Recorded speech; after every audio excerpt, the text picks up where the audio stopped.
I'll also record. Oh, hold on a second. That's not us. Keep going. That was me. That's fine. Okay, hold on 1 second. I got to do that for me too.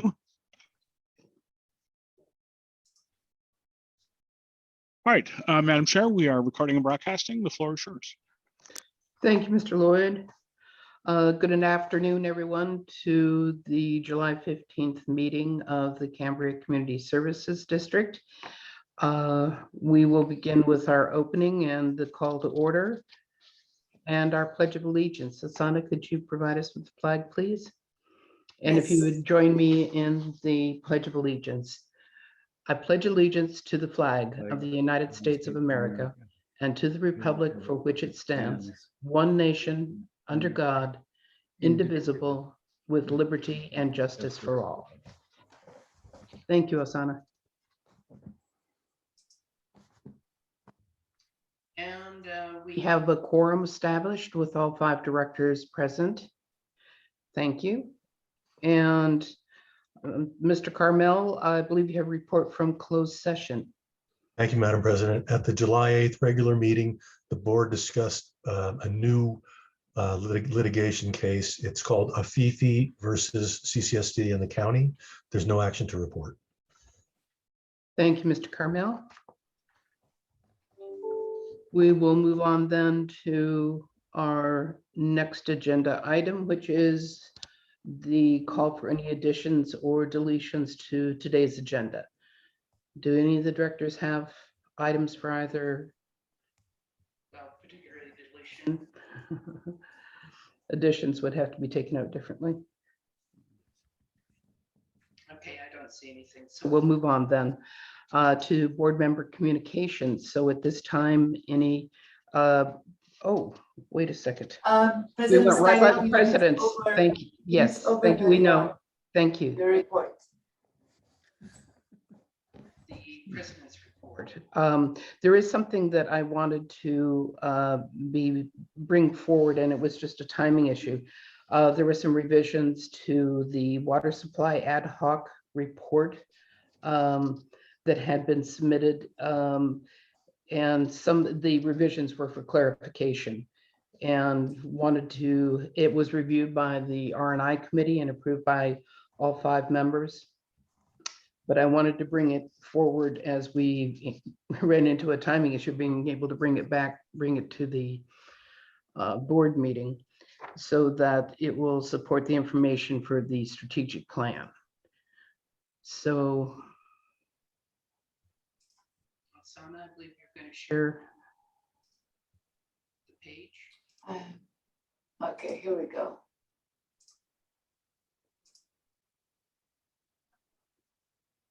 Half of my screen is out for some reason. Let's see. Can you see that? Okay, yes, thank you. And if you could scroll down a little to the red line area, please.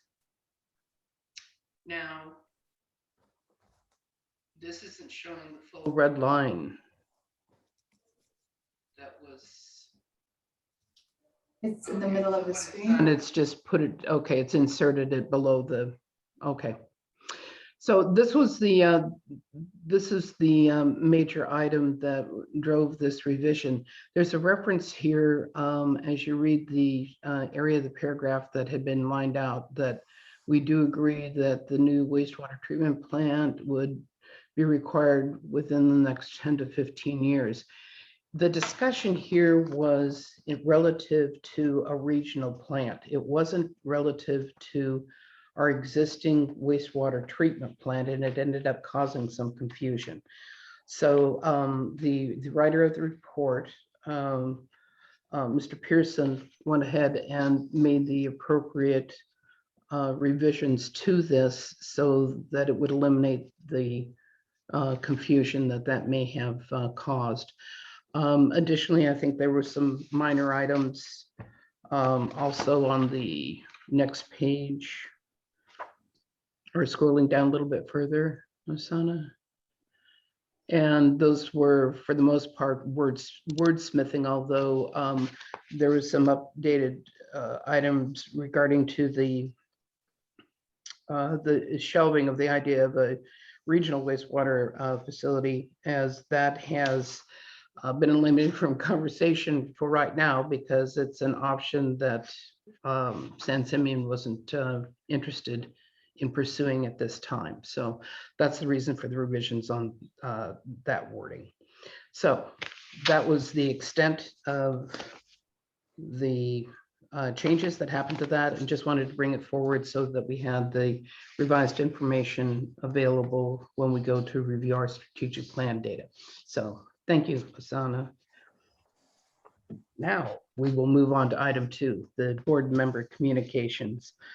And at this time, any board member may make an announcement, report briefly on his or her activities, or ask a question for clarification. Are there any items that any of the directors have relative to that? I do not see any hands rising. All right, we'll move on then. And we'll move to the public safety report. And is Commander McDonald joining us today, or? I do not Yes, see it's his. via phone call. Oh, Via all phone right. call. And give me a second and go ahead. Commander McDonald, good afternoon. Welcome, sir. Hi, good afternoon. This is Sergeant Langston. I'm filling in for Oh, Commander all right, McDonald. Sergeant. Thank you. Of course. I apologize. I'm kind of multitasking here, so I had to do it via phone call. All right. We'll go over the statistics. So calls for service for June 2021 were 49 versus 55 last year. There was 1 assault call. There were 19 disturbance calls. A few of those were fireworks. The gross majority of them were neighbor disputes. 4 burglary calls, a couple locked vehicles, a couple residential burgs, 3 thefts. Nothing particularly notable about those. No vandalisms, no mail thefts, 2 phone scams, 5 suspicious circs. Just basically calls that did not amount to a crime but were suspicious that the deputies were dispatched to. Deputies made 22 enforcement stops, which would be vehicle or pedestrian contacts, and then 10 preventative patrols, which would be just areas that are sensitive to the community or high crime, just trying to be a high profile presence. I think we had a couple notable events. Obviously the 4th of July, we had the entire station working, tried to be as high visibility as humanly possible. And I think it was overall a successful holiday. And then, as I'm sure everyone was made aware of via the press release, there was the sexual assault that had happened. Our entire detective division responded to that and got the suspect into custody. So that's a good outcome, and there's no additional risk to the public. Happy to answer any questions anyone has. And Director Gray, No, or excuse me, Director Dean. Yeah, Dr. Dean was up, yeah. Hi. On social media today, someone reported that a catalytic converter was stolen from a Prius down in Marine Terrace, and I was curious if that is the first time this has happened in Cambria. Where was it reported, ma'am? Marine Terrace. So I keep track of those, and we've had a severe decline in the catalytic converter thefts. So this would be the first one that I've heard of in at least a month. It was posted about an hour and a half ago, so you may not have gotten the report yet yourself. Right, and so right now I'm working the watch commander's desk in SLO, which is kind of like the central hub for the sheriff's office, and I don't remember seeing that reported to us, so the person might not have called to report it yet. Okay. Thank you. Sure. Also, then Vice President Howell. Thank you. Regarding the sexual assault, can you describe a little bit about where and when that took place? I'm just a little concerned. I've always thought Cambria's trails were pretty safe, but if we have some that perhaps unaccompanied women should avoid, or at certain times of day, that I think we need to make that known. So could you talk about it just a little bit? Sure. The incident started around Shamel Park, and the victim was walking and was followed by the suspect, and that's in that vicinity is where it took place. She then reported it to us, and it was anything less of a manhunt. I mean, that's an incredibly serious crime. So we devoted all of our detective division to it, and he was taken into custody a short amount of time later. We have not received any info about any other victims that he has victimized in related to that. Pardon me, the time of day, when did the assault take place? If I can have just a second, I don't remember the time, but I can get it for you. Sorry. Thank you. And while he's getting that, I'm kind of assuming that the person was walking on the trail from Shamla Park that goes down along the creek where all those willows are. Correct. Okay, because that is a little bit, Yeah. that's probably one of the worst places that where we have the least amount of visibility. Right. And I'm just reading through this right now. It was at noon as occurrence. Okay, thank you.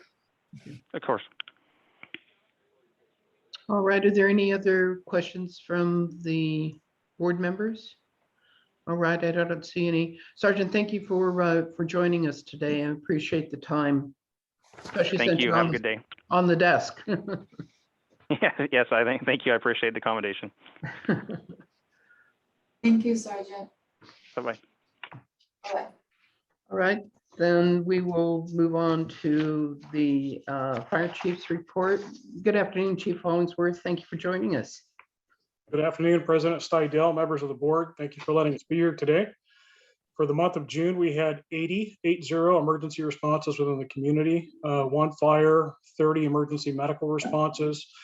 And now that we're starting to trend towards summer and the restrictions are opening up, we noticed an increase in out of area service. So we're servicing 76% of the local population with 24% people that are from out of town.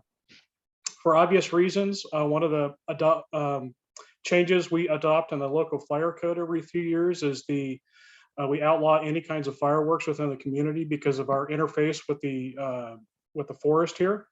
And we have an aggressive marketing campaign that we do every year in regards to reminding people of that. We put it on social media along with the signs up in the community. And that works fairly well to the extent that we actually have people come in and voluntarily surrender stuff to the department. So I have about 1.5 cases of fireworks, highly illegal fireworks that have been turned into the fire department that we then destroy. And again, just as a reminder to everybody, the goal for all of that stuff is never punitive in nature. It's just compliance and making us safe. So we're real happy that people are willing to do so.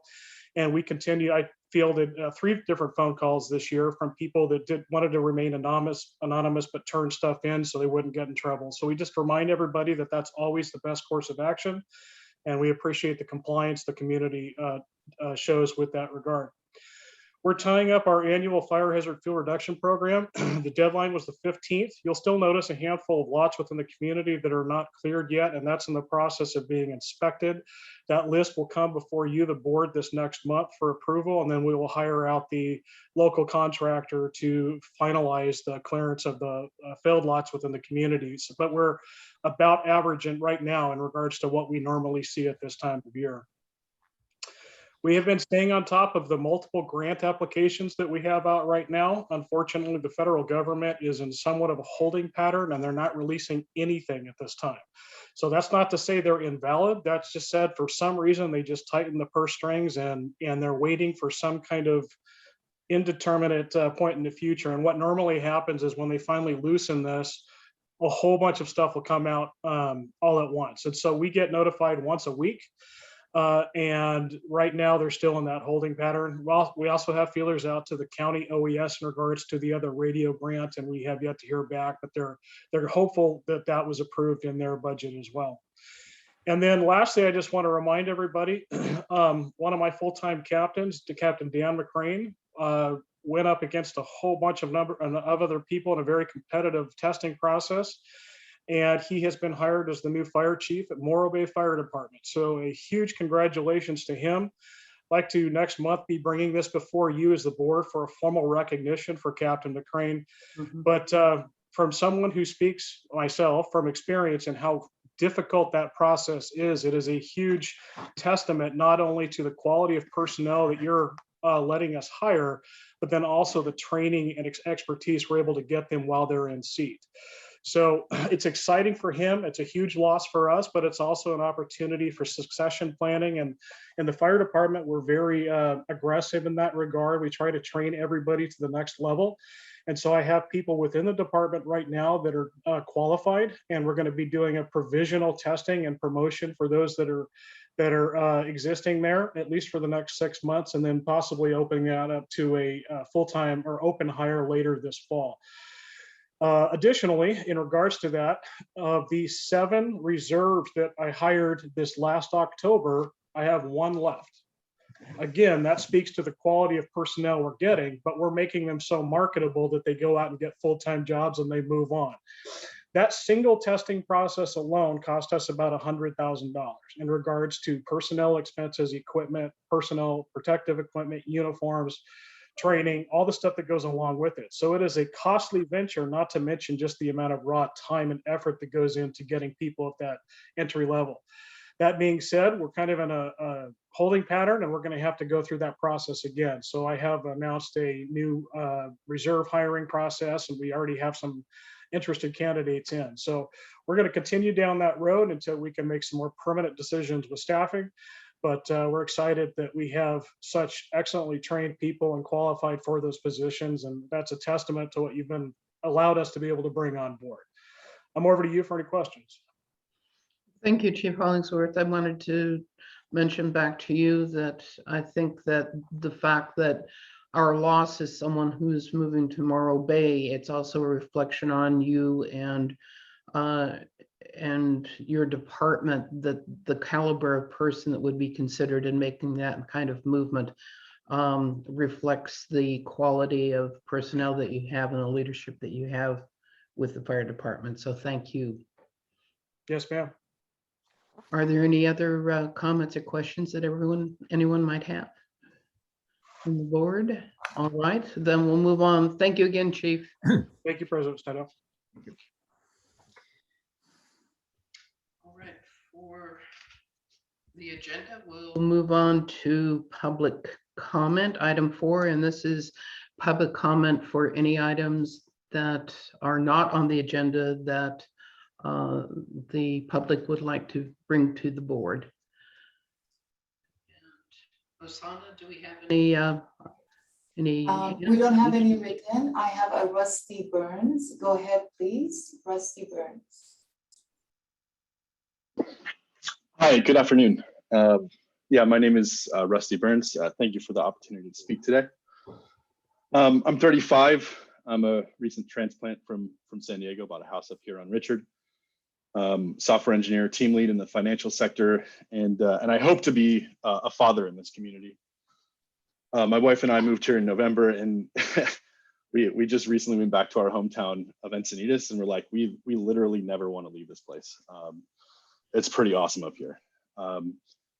And you know, this community is perfect for both of us, for my parents, and we'd love to make this a forever place. So my goal here in speaking to you today is to express passionate support for a project that will make having children here and therefore becoming a long-term resident a more palatable prospect. Every single Friday since I've been here, the Skate Cambria initiative has put forth a delegation of intergenerational advocates who all espouse the values of togetherness, positivity, and healthy recreation. These are some of the core values that I believe make the Cambria community so welcoming for us as adults.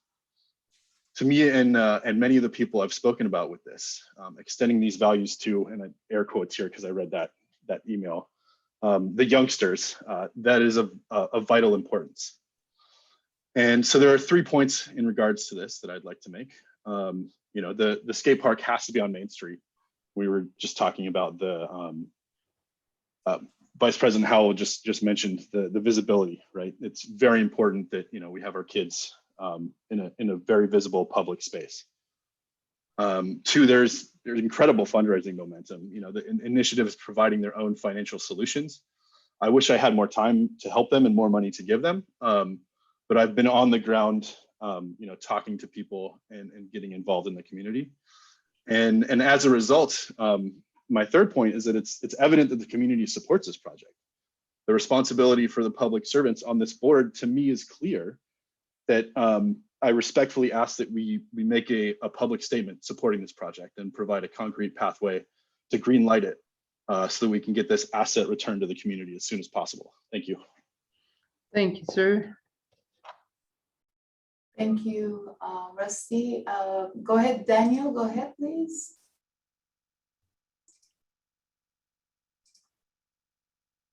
Unmute yourself. Can you hear me now? Yes. Okay. Hi, my name is Go ahead. Daniel Shane, and I'd like to comment regarding the skate park as well. I was one of the original supporters of the skate park when it was moved from the Legion to the location where it is now. I have put in countless money and time and energy and gained support of our community and doing fundraisers for the skate park that was existent. And I am really, really excited to see what we can do for the children in our neighborhood, in our community, being that we don't really have a whole lot for them right now. What I've learned in the past, the skate park that we had previous gained a lot of attention from the kids, and not only the kids in our community, but the kids from all over, from all the communities surrounding, from Templeton, from Paso Robles, San Luis Obispo. And I just know the importance of having a skate park in a community. And being that there isn't very much for our children to do in Cambria, that was just one of the best things that I noticed that we had. And so I'm really, really strongly excited about getting this new skate park going. And I think it would be something that would really help our community. And it would also draw attention to people like we had just heard from that want to raise kids in this community, because they'll know that they have somewhere for their kids to go to, that they can feel that they're safe.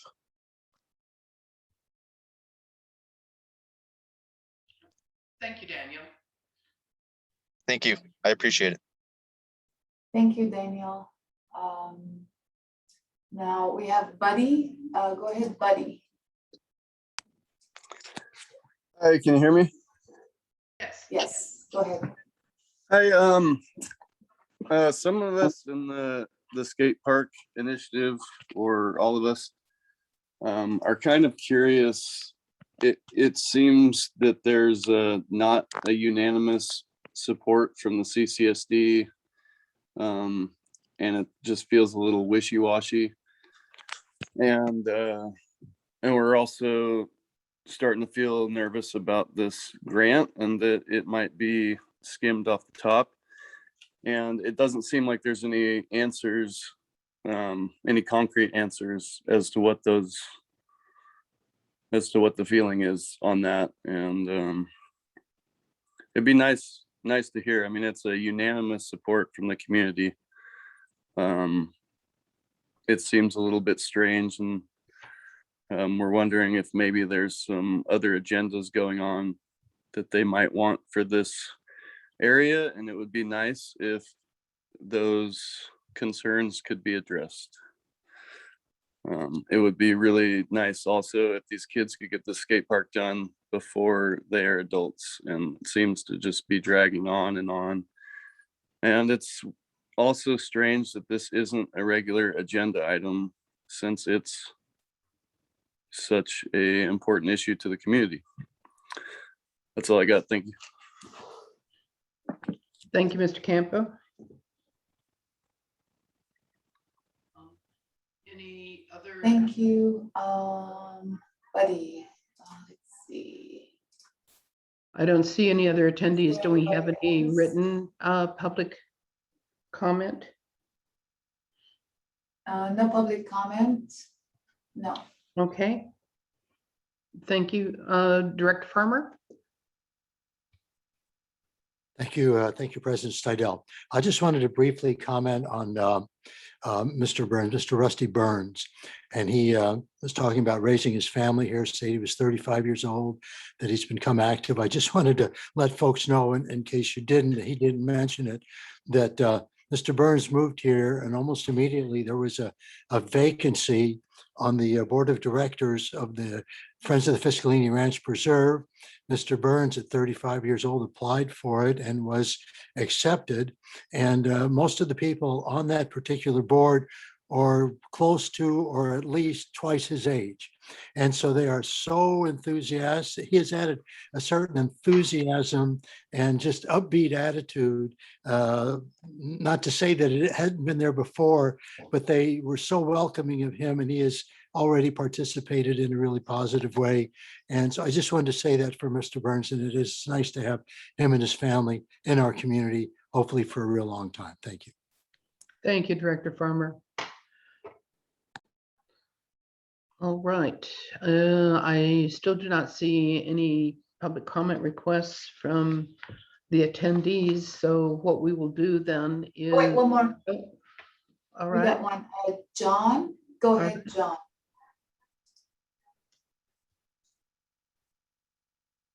Hello, do you have me? Yes. I'm unsure if this is the right time to raise my hand and ask for the right to make a comment. I don't want to be in the wrong place at the wrong time, but I am concerned about the resolution to declare an upgrade or downgrade, if you will, in the water situation in Cambria. Well, I'm sorry, I don't know your last name, John. This unfortunately is not the right place. This is public comment on any items not on the agenda.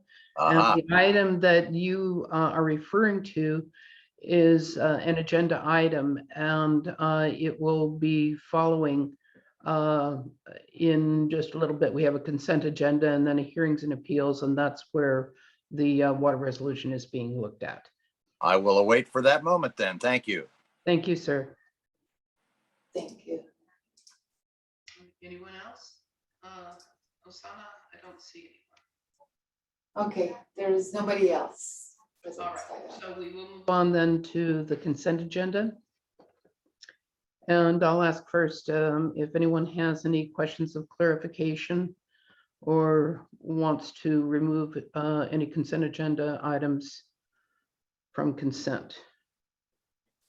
I don't see any hands. So we'll move to public comment then regarding agenda items. Any public comment? I don't see any hands again. Was there any written comment, Osana? All right, none there either. Okay. No. So with that in case, I'll bring it back to the board and ask if anyone has a motion for the consent agenda items. Director Gray. I move the consent agenda items be approved. Thank you. And a second, Director Dean. I'll second the motion. I also want to let you know that your voice is fading in and out. Oh, interesting. Okay, thank you. I will speak up. Or move closer or something. So we've had a motion and a second for approval of the consent agenda items 5A and 5B. Osana, may we have roll call, please? Yes, for approval of the consent agenda items, Director Gray, how do you vote? Aye. Thank you, Director Gray, aye. Director Dean, how do you vote? Aye. Thank you, Director Dean, aye. Director Farmer, how do you Aye. vote? Aye. Thank you, Director Farmer, aye. Vice President Howell? Aye. Thank you, Vice President Howell, aye, and President Stidel. Aye. Thank you, President Stidel, aye. 5 ayes, unanimous for the consent agenda. Thank you. Thank you. So the consent agenda items 5A and 5B are passed with a vote of 5-0. Thank you. We'll move on then to hearings and appeals. GM Weigold, would you introduce the subject, please? Yes, agenda item 6A is discussion and consideration of adoption of resolution 26-2021, declaring a stage 3 or 4 water shortage. Staff recommends the board receive a report from the district's engineer regarding the water supply outlook and consider adoption of this resolution declaring either a stage 3 or stage 4 water shortage. Before I pass the baton over to Ray, this has been a big discussion because there has been, at least on the staff, because we've been working towards this and putting some basic plans together regarding conservation and getting the word out. And we have shifted from a 3-stage water shortage plan in the past to our new 6-stage plan. And so that new plan comes with different metrics. It's not just a simple measure the well and see where we are. There are a lot of other metrics that go in with that. Those that have looked at the past month will note that we shifted drawing from the San Simeon wells to the Santa Rosa wells. And when we did that over a 2-week period, the San Simeon wells rose. They backfilled just as you would drain a tub and you close things off, it refills itself. So any rate, there's some interesting dynamics that the district engineer will go into. And we chatted last night as well, talking about options for the board to think about as he's explaining this. And one such item is to do a hybrid model where we take a few pieces from one stage and do them maybe in addition to those in another stage. And so the short answer is, when you select a stage, you're basically doing a shotgun approach with a whole bunch of actions. As you'll see from the district engineer, we have a very specific issue in usage, which has increased recently due to, we largely believe, tourism. And so we have some ideas on that. So I'll turn it over to the district engineer, pending your questions and public comment. Thank you, GM Weigold. Generally on straightforward agenda items, I would call for public comment at this point, but I think it's important that everyone get the detail and the information specifically related to this item. So we will get the report from the district engineer about this before it's taken to public comment and then brought back to the board. So I don't see. I'm sorry. I was looking for Mr. D'Anzo. Apparently I was having difficulty seeing his square, as it were. Mr. D'Anzo, thank you very much for being here. Yeah, thanks for having me. Thank you, Director Steidel, President Steidel. And I will go ahead and share a screen. I have a short presentation to share with you all. Okay.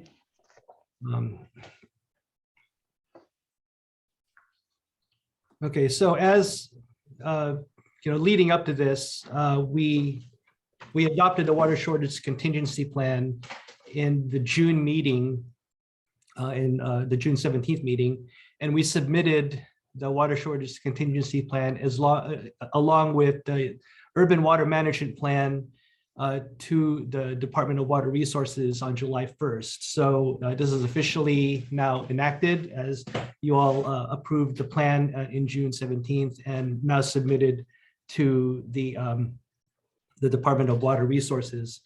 So the next step in the process now that the water shortage contingency plan has been adopted, is to officially adopt a stage, a water shortage stage. There's 6 of them, as GM Weigold has stated.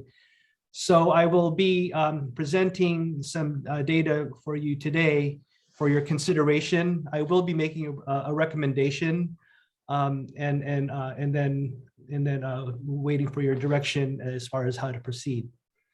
So as y'all have been following the news, the governor of California has declared a new executive order and 10.21, which calls for voluntary reduction of 15% compared to 2020 levels. This was actually announced right at Lopez Lake here in our county. So it kind of brings attention to the issue of what's happening in all of the state of California. And in addition to that, there was a declared state of emergency in 50 counties, including San Luis Obispo County. Something though I want to take note of is that the drought conditions are different in every state and even in every county. And even within our county, there's different stages or different conditions that we experience here in Cambria as opposed to, say, the North County and the Paso Robles area. If you noticed, even in the last couple of weeks, there were temperatures over 100 degrees in the North County, but here we didn't even crack 65 degrees. And we also had a nice fog cover that helps with the evapotranspiration rate, meaning losing water to the atmosphere. So all of that comes into play, but it doesn't mean that we are not in any kind of drought condition, because I believe we are. So knowing that, I want to present to you some data that we have that's consistent with the water shortage contingency plan and how the criteria factors will relate now as I recommend a stage for your consideration. So if you remember in our water shortage contingency plan, we had these different indicators. Stage 2, in this case, stage 1 it would be considered normal. So in this case, stage 2 would be there's different averages, 100% to 91%, stage 3, 90 to 81%, stage 4, 80 to 71%, stage 5, 70 to 61%, and stage 6 is 60%. And what do I mean by that? It's 60% of metrics compared to the average. So SR4 is the well level at our Santa Rosa well number 4, which is near the high school. WBE is Windsor Bridge East. WBW is Windsor Bridge West. That's over on the corner of Highway 1 and Windsor, is where those well levels are measured. And that also gives an indication of the water situation in the Santa Rosa Creek watershed. The gradient that's talked about here is the gradient in the San Simeon well field compared with 9P2 and SS4. So that's a gradient that's part of our permit. That also indicates the difference in the San Simeon well field as compared to the percolation area near the water reclamation facility. Typically, you want that to be positive. Like a 0 means that it's the same water elevation at the percolation basin as is in the San Simeon well field.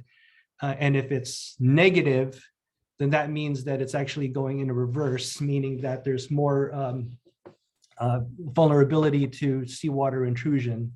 So we want to definitely keep that at a positive. The average San Simeon wells, that's what average SS wells mean. That's the average of the well levels in the San Simeon well field. There's 3 wells there that we measure to get this average. And when those are averaged together, that's the value. And something that I want to emphasize that that may not be too clear is that there's different values for this every month, meaning that, for example, I'm not going to compare the July metrics with the April metrics, because the April metrics, we assume 100% of the basin being recharged at that point, because typically January, February, March, those are our wettest years historically, and our basin would be recharged fully as then. We're not going to compare those metrics with the metrics in July. We compare it with an average historically for each of the months. So when we say shortage indicators as a percentage of average for July 1st, meaning that it's what we would expect July 1st in previous years.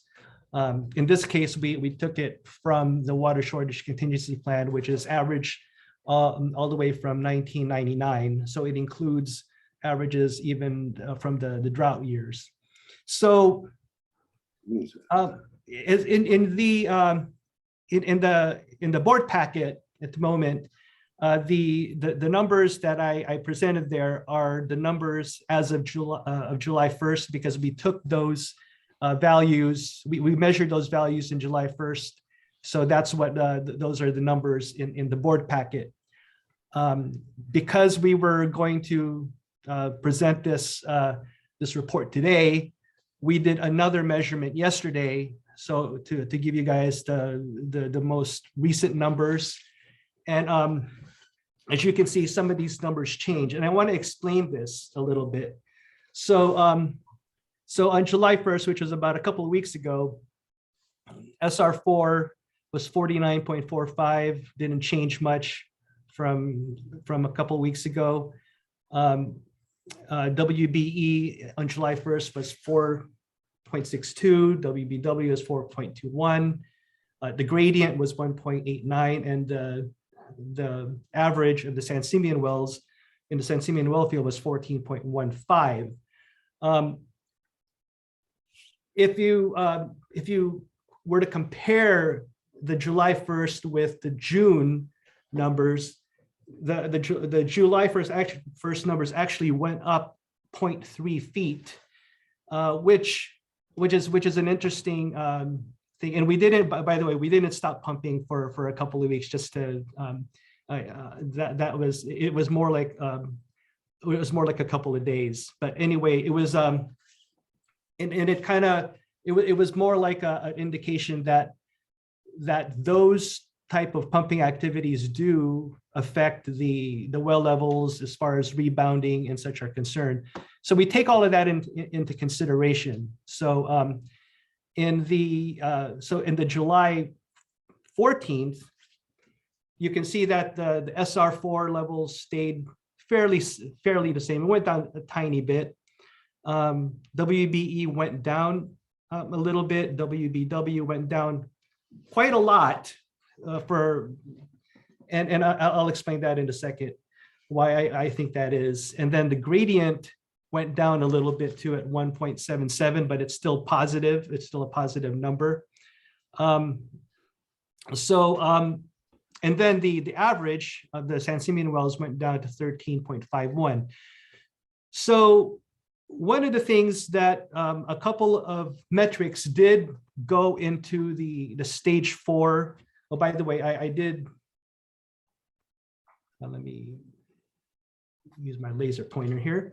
So these colors, these metrics here, the SR4 and WBE, they would be in the stage 2 range. So yeah, this would be in the stage 2 range. The WBE at 4.3 would be considered in the stage 3 range. WBW would be, in this case, would be in the stage 4. The gradient 1.77 would put it at the stage 3 gradient range, and the average would put it right in the cusp of stage 3 and stage 4. As you can see right here, stage 4 starts at 13.51, and we happen to be at 13.51. So we're at the top level of the stage 4 range. So we're barely below a stage 3, and we're now into the stage 4 as far as that metric goes. One of the metrics here, WBW, the reason why I'm a little bit, I wanted to present this, and that's why when we talked about the water shortage contingency plan, these metrics are these are indicators. Not any one indicator is going to put us into a stage automatically. We made it so that I would present a report to you, and and then you can consider it based on the explanation of the data.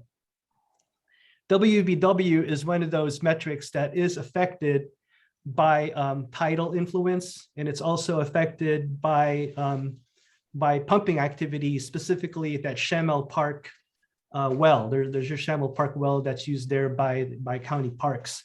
So that's why there is a difference between these two metrics, even though like one's essentially across the bridge from each other. The gradient, I didn't expect too much change. The wells it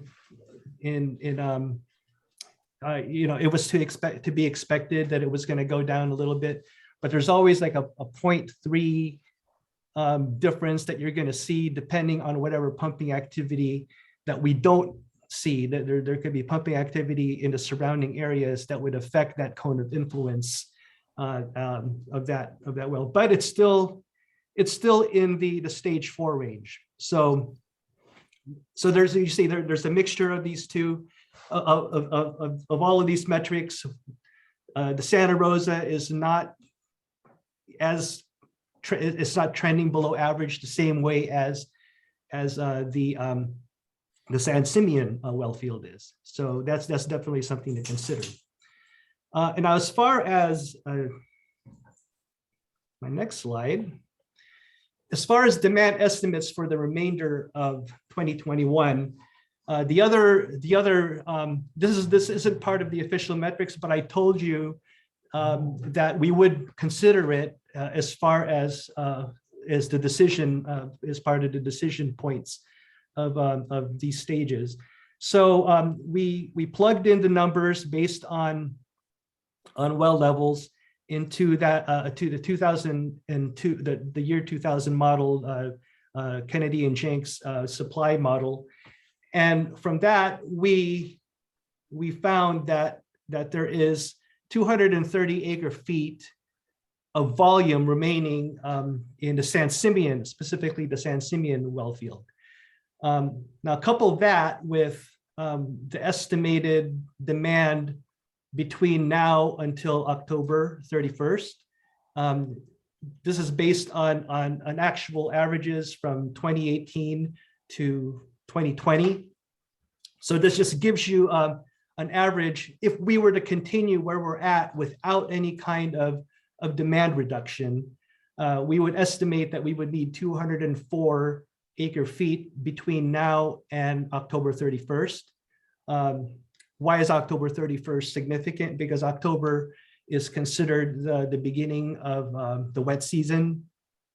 I know it hasn't rained much in August lately, but I'm going to predict that it will this year. But if it didn't rain in October, the 284 acre feet is what is projected. Now, again, it's projected if we don't do any kind of demand reduction through the end of 2021. So we kind of extended it through the end of the year and through November and through December, in which case we would need 284 acre feet, which if we were only pumping from the San Simeon well field, we would be inadequate, because from the San Simeon it's only 230 acre feet. But if we were to include Santa Rosa in there, we would need 54 acre feet from Santa Rosa, which is well within our diversion right to add to the particular supply. So these numbers put together, I think definitely it's. Oh wait, before I make any more initial conclusions, let me show the other slide. So the other slide here, which is a pretty telling a little bit, is that from utilities reports in the recent past, between January of this year and even up until March, April, you can see that there's that consumption, that actual consumption. This is directly from meter data from all of the customers, commercial and residential together. that consumption has been up. It's been going up pretty significantly, like starting in December, I mean, starting in January, and then all through March, and then it's, as you can see, it did start leveling off a little bit in this most recent billing cycle. So now we are, within average, from 2019. So because 2020 was a little bit of a strange year, but 2019 compared to 2019, that we are kind of caught up. We're right where we would be or should be as far as actual consumption goes. But I do want to point out from here that a stage 3 would recommend a 30% reduction in as a target reduction. And if we were to declare a stage 3, 30% would put us right around this point. So it would be right around 63 acre feet right there. So it would put us right there. And so that's really one of the reasons why I am going to be advocating a stage 3 for the initial stage declaration. Some of the response actions that we will do, just to compare the response actions between stage 3 and stage 4. Keep in mind in your board packet, all of the stages there are represented, and they're cumulative as far as actions are concerned. So meaning that the actions in stage 1, stage 2 would also apply to all of these stages. These are just additional actions or have become more stringent depending on the action. So for example, in stage 3, we would recommend 2 days per week watering, whereas in stage 4, it would be 1 day per week watering. One of the things that is somewhat starkly different in stage 4 is that monthly meter reading would be required under a stage 4 situation. And also we would start preparing for WRF operation. But what we do intend to do as far as stage 3 is that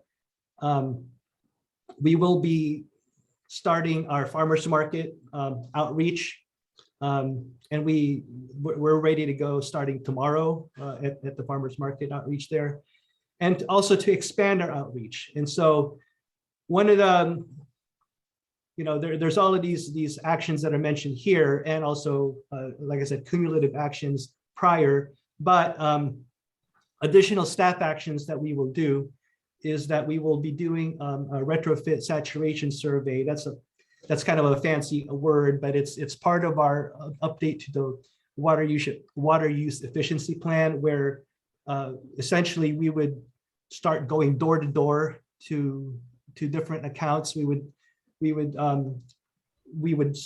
starting with the higher usage accounts in the commercial, and then we move down and then go to the other accounts within residential, or anyone that would need help, because it's a door-to-door survey where we would give advice that are industry accepted as far as reducing water usage. And it's not anything draconian or anything. It's there to assist and to help. And that's definitely something that we will be starting here in stage 3, even though it's not mentioned in stage 4. We will be starting doing that here. We're also going to be doing more community banners. If you notice, there was a banner on the Vets Hall. And there's also another banner in the rodeo grounds over on one of our water tanks. And the reason why we chose it there was we wanted to target any kind of tourism, like that's kind of a high traffic area that people like to visit when they walk the Fiscalini Ranch. So we put one there, but we do intend to put more banners and There's opportunities to put banners over in the lampstands, for example, on Main Street. There's also other banner opportunities in other sections of town too, as well, which we intend to do. We are preparing for WRF operation. I've been kind of mentioning that, not even kind of, I have been mentioning that in our utilities report, just the different things that we're doing there. So we are continuing to prepare for WRF operation, should we need it. And something we mentioned to one of our ad hoc committees, that we want to facilitate community partners in conservation. And this is one of those things that there are a lot of people in our community, specifically in our commercial, that want to participate in this. And we were thinking maybe even putting a banner like in their place of business that would encourage conservation, and we would be facilitating that as well as part of our outreach. And also we will start reaching out to the water users as part of this umbrella of expanded outreach, and we will be reaching out to some of the top water users. This happens on occasion where someone would actually call and they need they notice a leak and they need assistance, and we definitely are more than willing to help as staff. So that's so in conclusion here, what I want to recommend is I want to recommend a stage 3, which is stage 3 is called a water shortage warning. And if you notice the wording in the resolution, a stage 4 is considered that we're actually going to run out of water in the near future. In the near future, meaning like within the rainy season, which we're not really. The data doesn't really support that yet. And I recommend stage 3 because it would allow our community to respond to the conservation challenge. Historically, our community has responded well to this. Anytime there's been a water shortage in the past, this community has responded really well and has been able to right the ship. And it'll also allow response to our more focused and visible outreach. I think like when it's in the forefront, everyone starts hunkering down. People will start looking at their irrigation systems to make sure that there's no leaks, and people are more aware. So I think there needs to be some time to allow our community to respond to that. And also we will be directing our outreach to reduce demand. And one of the things that we have stated in the past is because of the condition of our water meters, measuring them, even every other month that we measure where we do our meter readings, it's become a chore for all of us, not just our water staff here, but also our admin staff that handles the billing. I believe that a direct outreach would better serve our district as far as resources are concerned, because just doing monthly meter reads is a strain on our resources, and it doesn't provide the same value as it would be if we directed our outreach to the community. And the other things that I would also recommend is I have mentioned this also in past reports as well, is that I would be interested in upgrading our San Simeon well field measurements by installing a transducer. I mean, it's one of those things that measures well levels, so that we could get data, a continuous data feed, as opposed to just going out there once a month, twice a month, or however many times that we go. Because every time we do those kind of measurements, it's a snapshot in time right at that moment. Whereas if we were to put a transducer out there, we would be able to get data over a longer period of time and under different conditions. And I also would recommend that we do put telemetry, electronic instruments on the Windsor Bridge West meter, the Windsor Bridge West level, and be able to track historical storage because of that, and because again, it's influenced by tides and it's influenced by pumping activity from Shamble Park, and I would like to be able to capture that and to see exactly how it's skewing any kind of results when we do snapshots and time measurements. So those are my recommendations. I do recommend a stage 3, and I would like, though, but it's for your board consideration. And that concludes my presentation. So I am open for questions.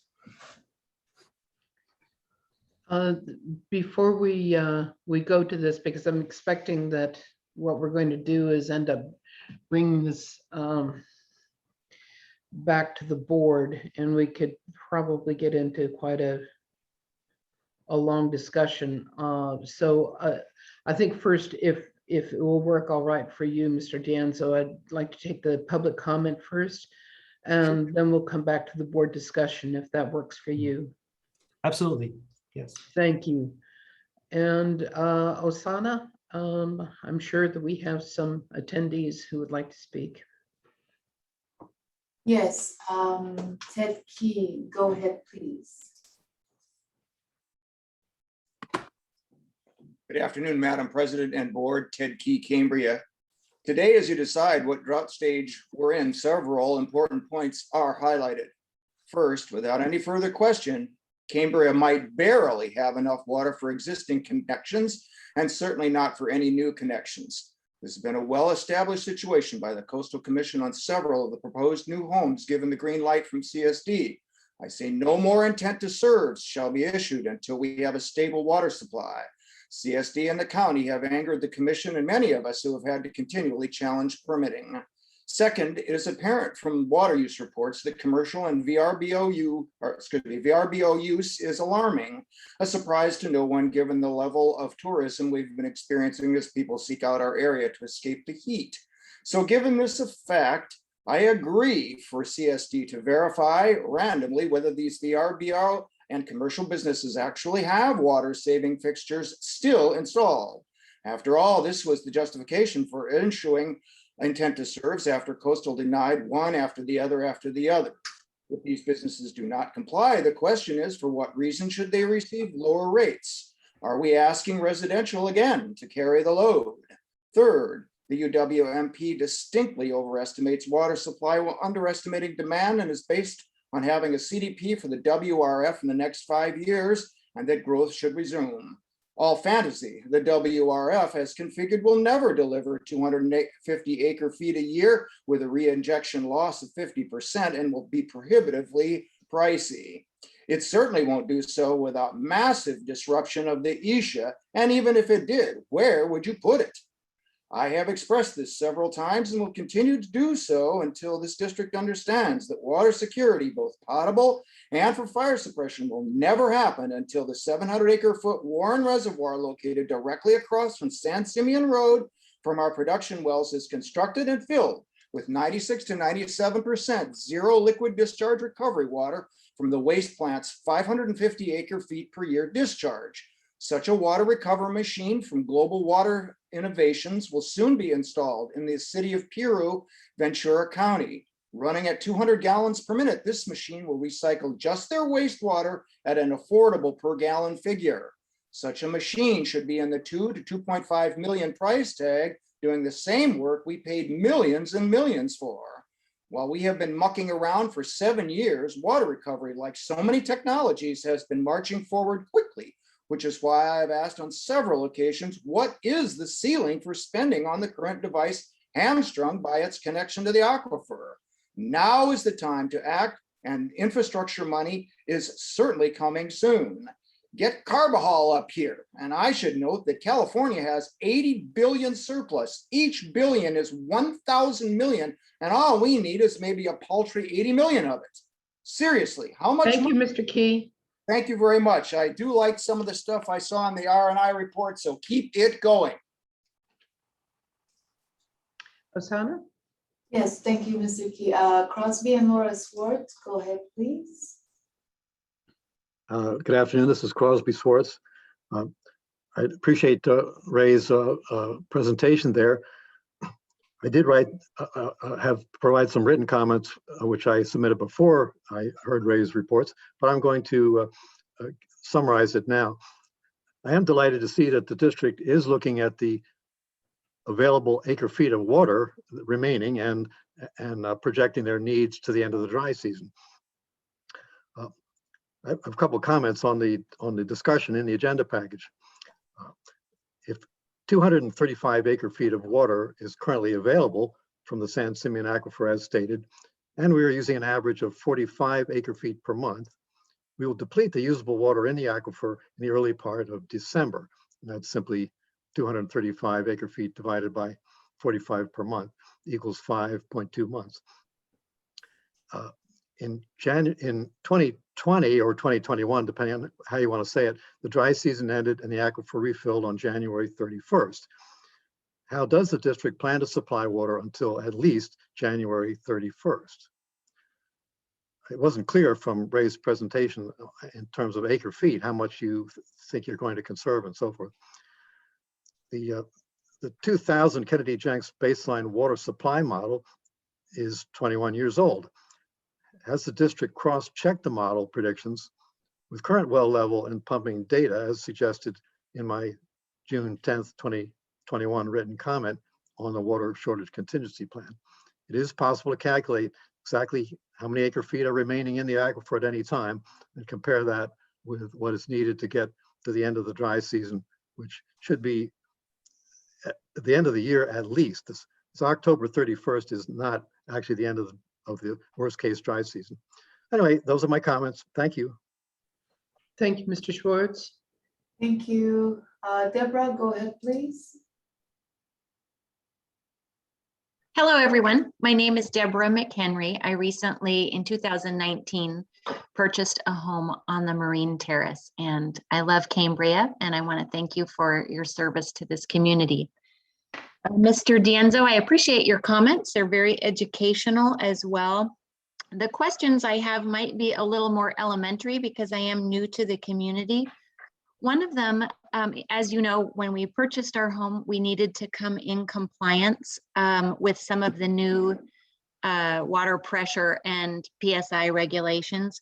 And interestingly enough, we have many friends and family visiting us on the coast. And when we look at our water bill, it's probably as much, or I should say as little as just two of us in Fresno in a much larger home. So the conservation efforts are well underway in Cambria. So the question I have is what percentage of existing homeowners there are actually on these lower pressure, lower PSI fixtures? And is there a way to kind of continue to incentivize homeowners to go that direction if they've owned their homes a long time and have not yet come into compliance? As Mr. D'Anzo stated, sometimes their staff might be better used in some kind of incentivizing in that direction. And then the other question I have too on the commercial side would simply be, are there yearly compliance inspections to make sure that commercial and VRBO are continuing to use those fixtures? So those are my comments and questions for today. Thank you very much, Deborah. Thank you, Deborah. Christine Heinrichs, go ahead, please. Thank you. Thank you for taking up the issue of water conservation in this year of extreme drought. No one can question that Cambria's water supply is limited, and every resident and visitor must take care to save every drop. We must stretch the existing water supply to cover our need for water until the next rain. and no one knows when that will come. To make decisions about the water supply, we should first get the best information on what is now available. Since the district has hired Gus Yates of Todd Groundwater to evaluate Cambria's water supply, your deliberations would be assisted by having facts about the amount of water available. I ask again, please have Mr. Yates report to the board and the public as to Cambria's water supply. Whatever water is now in our aquifers is all the water we are going to get. It needs to last until it rains again. That may be after October 31st, or it may be January 2022, or even later. No one knows how long this drought will last. Perhaps it isn't a drought, it's the new normal. Whichever water shortage stage you decide to declare, please engage the commercial and business community to make this their top priority. A water shortage in Cambria can have serious effects on their businesses. They can be effective communicators to their customers and guests for water conservation. Cambria can be a model community where guests learn about protecting the resources on which we all rely. I do trail maintenance along Moonstone Beach Boardwalk. Visitors stop to ask me about the work and comment on how happy they are to be in Cambria. They love Cambria and want to help keep it beautiful. Please encourage our hotels, restaurants, and other businesses to engage their customers in stretching Cambria's water resources for all to enjoy. Thank you. Thank you, Ms. Hendricks. Dr. Bettenhausen, go ahead, please.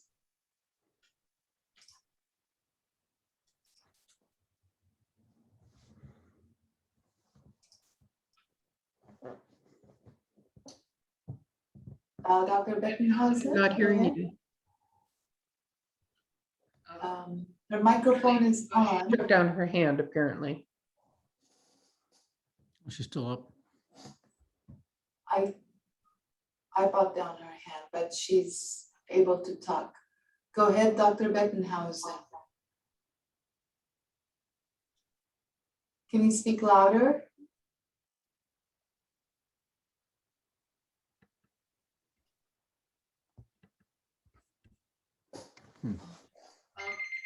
Dr. Bettenhausen, we're not hearing you. I don't know whether you have a microphone problem or.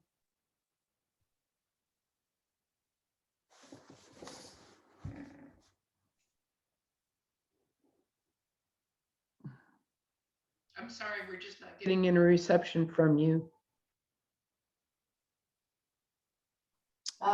Can I read the written comments until we can get her? Yes, certainly. Okay. Her hand's up again, so maybe we can. Okay. Go ahead and speak, Dr. Bettenhausen, because I already have you unmuted. And I am unmuted on my end. Can you hear me? Okay. Yes, we hear you now. Jesus, thank you. Okay. Oh, I used to teach theology. Sorry, this is not theology. This is politics. I really want to thank community members for making such excellent suggestions about what can be done in the community by people asking CCSD to come and check water pressure, for example. I know when we bought our house, it was skyrocketing from the previous occupants and the pressure got turned way down. We saved a lot of water that way. So I thank community members for making such good suggestions, including asking the commercial people in town really to start educating their visitors about the situation in Cambria. I have a couple of questions for the district engineer, Mr. Dienzo. I'd like to know if it's possible somehow, I know that all the bills have been sent out and the payments have been due.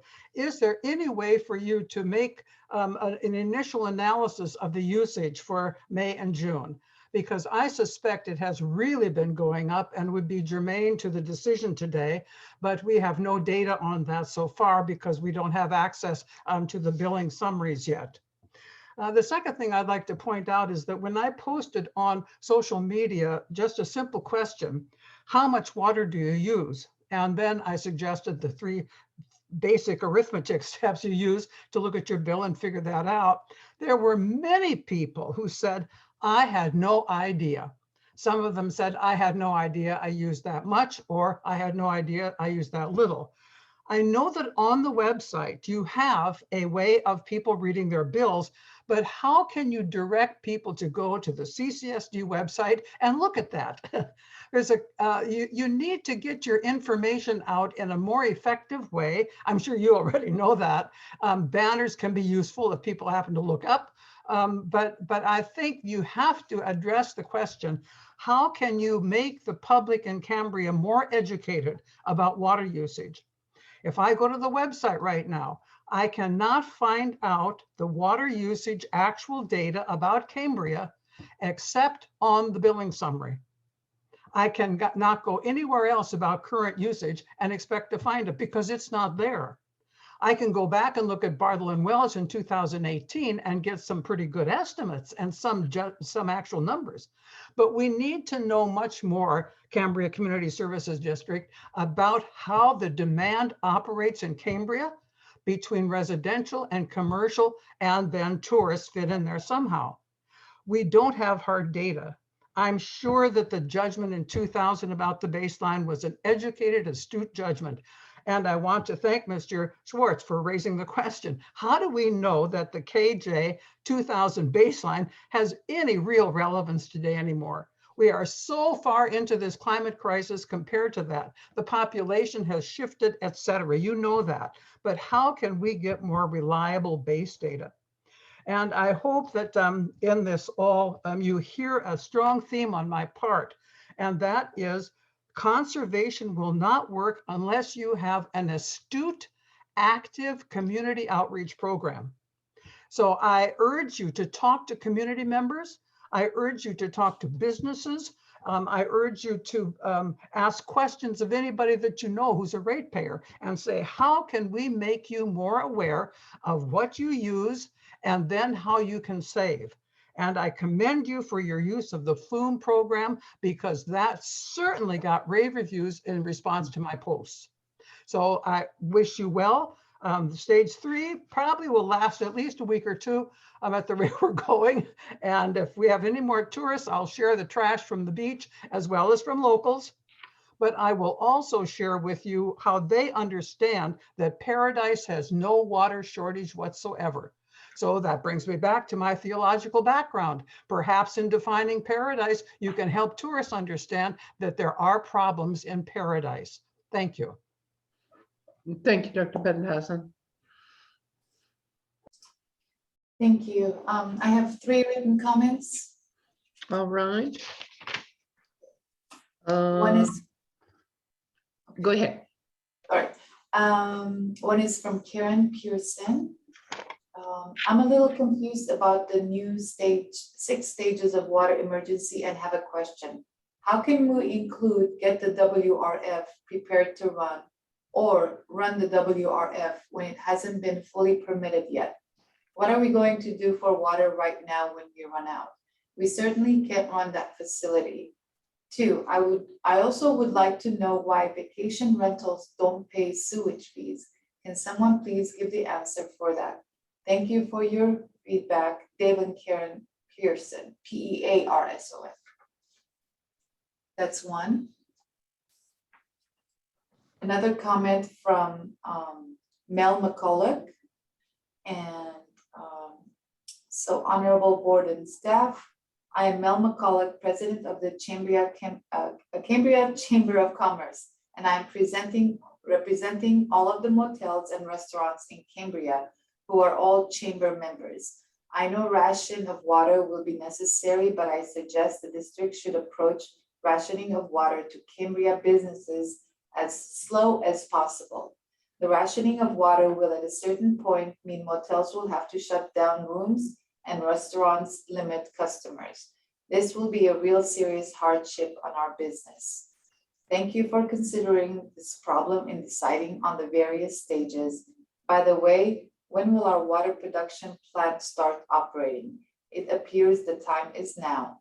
Mel McCulloch, President, Cambria Chamber of Commerce. Thank you for your comments, Mr. McCulloch. Or do you have any more written comments? One more. Okay. Yes, Robert Fountain. My name is Bob Fountain, and I am a resident of Cambria. My comments are in reference to agenda item 6A. I am in support of the board declaring a stage 4 water shortage at a minimum. Our community, our county, and our state are in the midst of a major West Coast drought. If not for this past winter's atmospheric river event, Cambria would be in more dire straits than we are currently. Making assumptions that our wells and aquifers have sufficient capacity to provide adequate water services into the fall does not take into account the increasingly wide variation of rainfall over the past years and into the next year. There is no guarantee that this coming winter will provide enough rainfall to replenish the aquifers. The CCSD must be proactive in alerting and informing our community of our current water situation. Water conservation efforts for our community needs to begin now by informing our public and commercial businesses so they can take appropriate action in reducing consumption. All effort in water conservation should be equally required of both commercial and vacation rentals, not just upon our residents. Thank you, Bob Fountain. That's it. Okay, thank you. And I'm going to call on you for something, Ms. Duckfield, as I do see that you're online. There was just a statement that was made in earlier that vacation rentals do not pay sewer, and I'm not sure where that's coming from because that is not the case. And so there isn't a misunderstanding or a misconception of how the district operates. Can you clarify for the speaker that regarding vacation rentals and the fact that they do have sewer hookups and they pay sewer rates? So vacation rentals are treated much like single-family residents. If they are connected to our sewer system, which not all single-family residents are, they would pay the base fee for water and any usage that they have based on the tier. They will also pay for WRF and the base fee there and any usage that they have. And then they pay those same things for wastewater, for sewer. I think what is confusing to people is on our total summary page, you see the water components broken out. You also see the WRF components broken out for base usage and how much they've used in volume for this vacation rental class. But we don't have that tracking category like that in sewer. So all you see for sewer is residential, commercial, multifamily. You'll see low income is a classification in sewer that doesn't follow water or WRF. So maybe there's just a misconception because they don't see a billing classification on our total summary that we're not billing customers for sewer, but that is incorrect. Thank you for the clarification, and I hope that that information, I believe Ms. Pearson had made the comment in that regard. So hopefully that will explain things and so that there isn't a misunderstanding or miscommunication within the community. Thank you very much for the very specific and direct explanation of that. So I do not see any additional attendee hands, and you indicate there aren't any additional letters. So what I'll do is bring it back to the board then, and we will, let's see, Director Gray, you're first in line. Thank you, President Stidel. Yeah, thank you, Mr. Dienzo, for that very complete presentation. I had just a couple of questions about essentially the difference between 3 and 4, and what about the decision to do the lower tier for this at this point, a lower stage. One is there do seem to be some aspects of stage 4 which are still voluntary. They're still related to voluntary compliance, but they could be more of a of a stimulus for people to voluntarily conserve.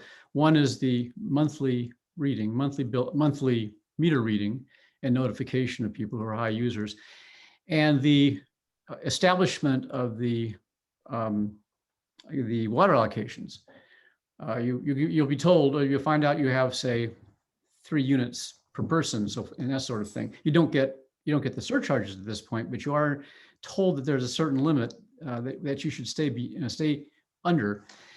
And the other thing that strikes me as an advantage to 4 is that if you have to go to stage 5 rather quickly, you have that stuff established. You have the billing, the monthly billing established. You also have the allocations established. Now they do change, they go down, but you'll have the whole concept there before people and they'll be able to react. So my question for you is, what is the downside to going to stage 4 now?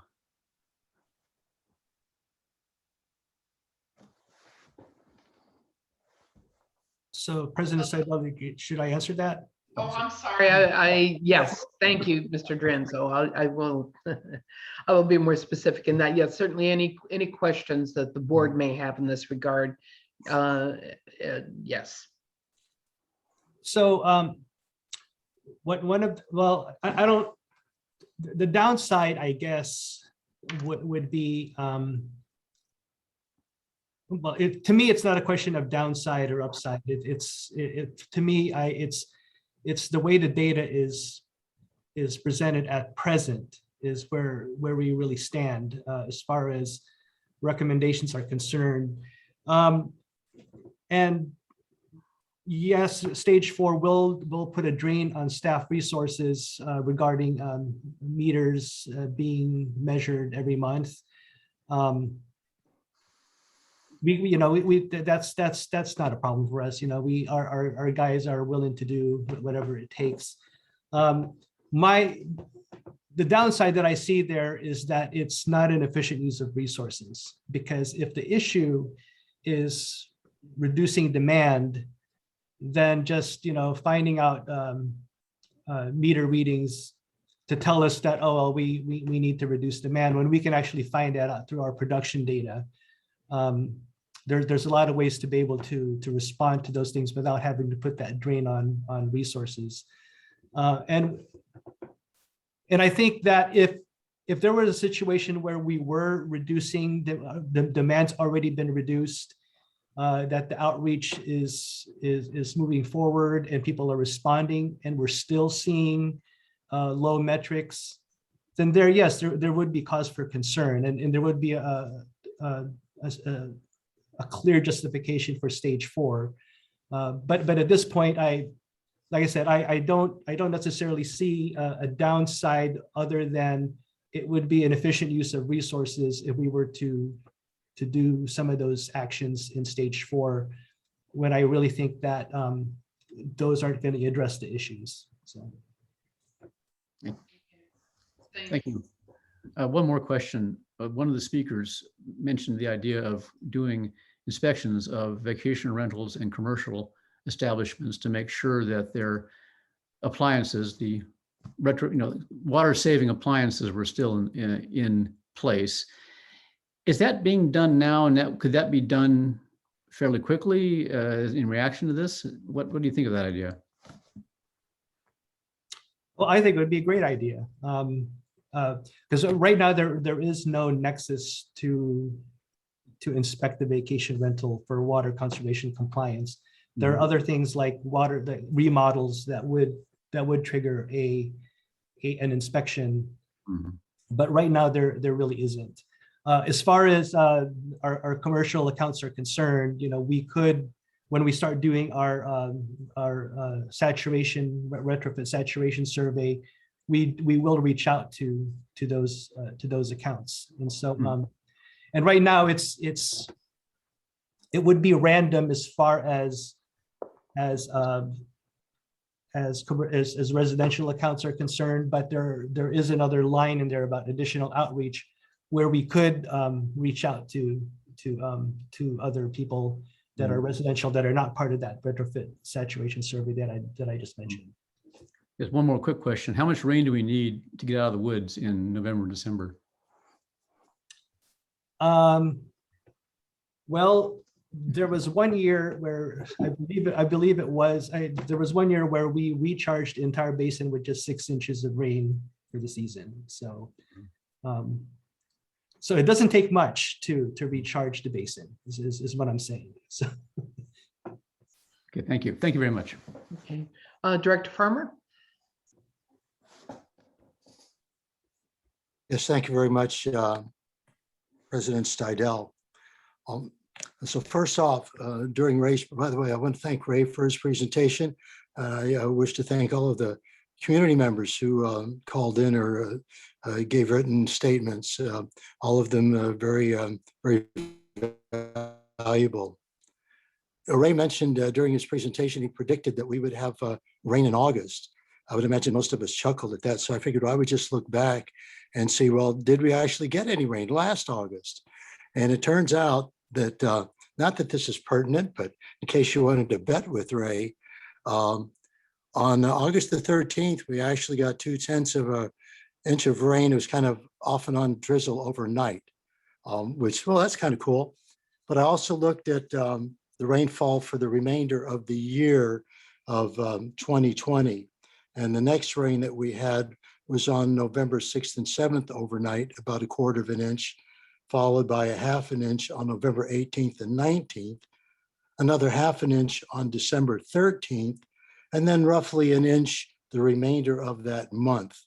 So we got, let's say, a little bit over 2 inches for basically November and December of last year, which isn't necessarily tremendously encouraging. We'd like to hope we get more of this coming, let's say, fall and early winter season, but it's hard to tell. I want to ask Ray if he would please, because I know he showed a number of figures, but I'm going back right now to the presentation from him and his utilities report of June 17th of this year, which is basically a month ago. And if Ray wouldn't mind, on page 830, then he showed the San Simeon Creek well levels for the past 7 years from March 2014 to the current. So I'm hoping that he can access this and bring it up in a screen share at some point during the discussion of this particular item, because it does certainly indicate that this year already the well levels are below what they were in the previous 6 years, and they're declining more rapidly than they did in the previous 6 years, which included obviously some serious drought years back in 2014, 2015. So if Ray could get that, so all of us could have that visual in front of us. Also, Ray, I want to read something that this is not beating up on Ray time. What I'm trying to do is give us some perspective on what has been said in the past as well as currently. So stage 3 is water shortage warning. Well, this is what Ray had. Ray, this is what you reported to us, like I said, a month ago on June 17th, under water shortage warning. The San Simeon dry season started on May 27th with flow cessation at Palmer Flats, signaling a longer than usual stretch until anticipated seasonal rainfall in late autumn. Well levels in San Simeon continue to trend below average while consumption trends high, most likely due to an increase in tourism. Drought headlines are making news as the entire state of California heads into a precariously hot and dry summer. I could read more here, but I do want to mention that this past Tuesday, the Board of Supervisors declared a drought emergency and that we're in extreme drought conditions. And I would say drought emergency probably qualifies, and this is for the county, probably qualifies more for stage 4 than the water shortage warning that you stated a month ago, which would be stage 3. I also want to mention that every Friday and sometimes more often during the week, my canine companion and I, Chiron, when we go into town to shop and to run some errands late Friday afternoon, that we go over to the Creekside Reserve and walk down to the creek. I just like to hear the water running, watch it running. Chiron gets a drink. What I've noticed, I see you've posted a chart there, Ray. I would like you to try, like I said, the one that you posted this past, on June 17th were the, excuse me, let me just state it again. San Simeon Creek well levels last 7 years, March 2014 to current. I think that would give us a much better idea as to what's happening. So getting back to the creek at the Creekside, the Green Space Creekside Reserve, I have noticed in the past 3 weeks that the water level has dropped considerably in Santa Rosa Creek. I know that you mentioned earlier that we've been accessing some water from the Santa Rosa wells, like in June, I think we did for a couple of days. I just want to clarify that usually it's the Santa Rosa wells that we really depend on in late summer and early fall as San Simeon wells continue to decline. So I'm a bit concerned as to how much we're going to be using Santa Rosa as we move into summer, as San Simeon wells continue to decline, and this will continue to happen because we're having more tourism. So I'm just bringing this up with regard to making a claim for going into a stage 4 and maybe trying to ease into it, considering what Mr. McCullough said. But I think that would be, I mean, you've suggested stage 3, but a month ago, you gave us a water storage warning, which was a stage 3 already. So it seems like we should move into stage 4. Hopefully I've made my point, and I'll let someone else from the board speak. Thank you very much. And Mr. White, or GM Weigold? Thank you, President Stidel. I just wanted to bring to your attention that at the very closing of the public comment section, we received a call from John Lynn, who wanted to speak, and he was unable to hit the raise hand function. And so I want to just let you know about that. Okay. Did he indicate that he was going to remain online? He is still online. That is okay, John. fine. That is John. Okay, thank you. I will make an effort to come back as he represents an area of the community that wasn't previously speaking. I would like to be able to get some input from the business community also. So I'm not sure what additional action Director Farmer had wanted by having these charts pulled up, Ray, but what we can do is you can go ahead and reduce that screen so we can go back to the display of the attendees. And What was his name? I see a John there. I just don't know if there's John Lynn. I think it's the same John. Right. Okay. Should I allow him to talk, John? Yeah, let's ask if that's John Lynn. Can you raise your hand, John? You know the raise hand button? That's the problem. His function's not working. So I would just oh, here we have it. Okay. What came and went? There we go. Okay, go ahead, John. Hello. Okay, good. All right. I just wanted to point out some things that some of the people may not be aware of, but one, I feel fairly certain that we're probably one of the larger users, and I'd like to acquaint people with one of the reasons why that is so. It isn't just because we're serving a lot of people in terms of food, but it's also a truism that a lot of the people in the business owners in the East Village refer people to Lynn's for restroom use. And while I'm very aware of that, I do not fight that and never have, because I see it as a perfectly human function, number one. And number two, I see it as a situation where it's a matter of how we welcome people into our community that partially adds to our basis of tourism, from which a lot of people gain a living. We have 2 restrooms up at our Bridge Street property behind the restaurant, and we have 2 restrooms within the restaurant, and those are used constantly. And as I say, I know that other businesses, rather than letting people use their restrooms, which they surely have, are recommending people to come to our place for that purpose. And so what that means is it's in some sense out of our control to be able to, unless we just say only customers. Well, what are the people going to do then?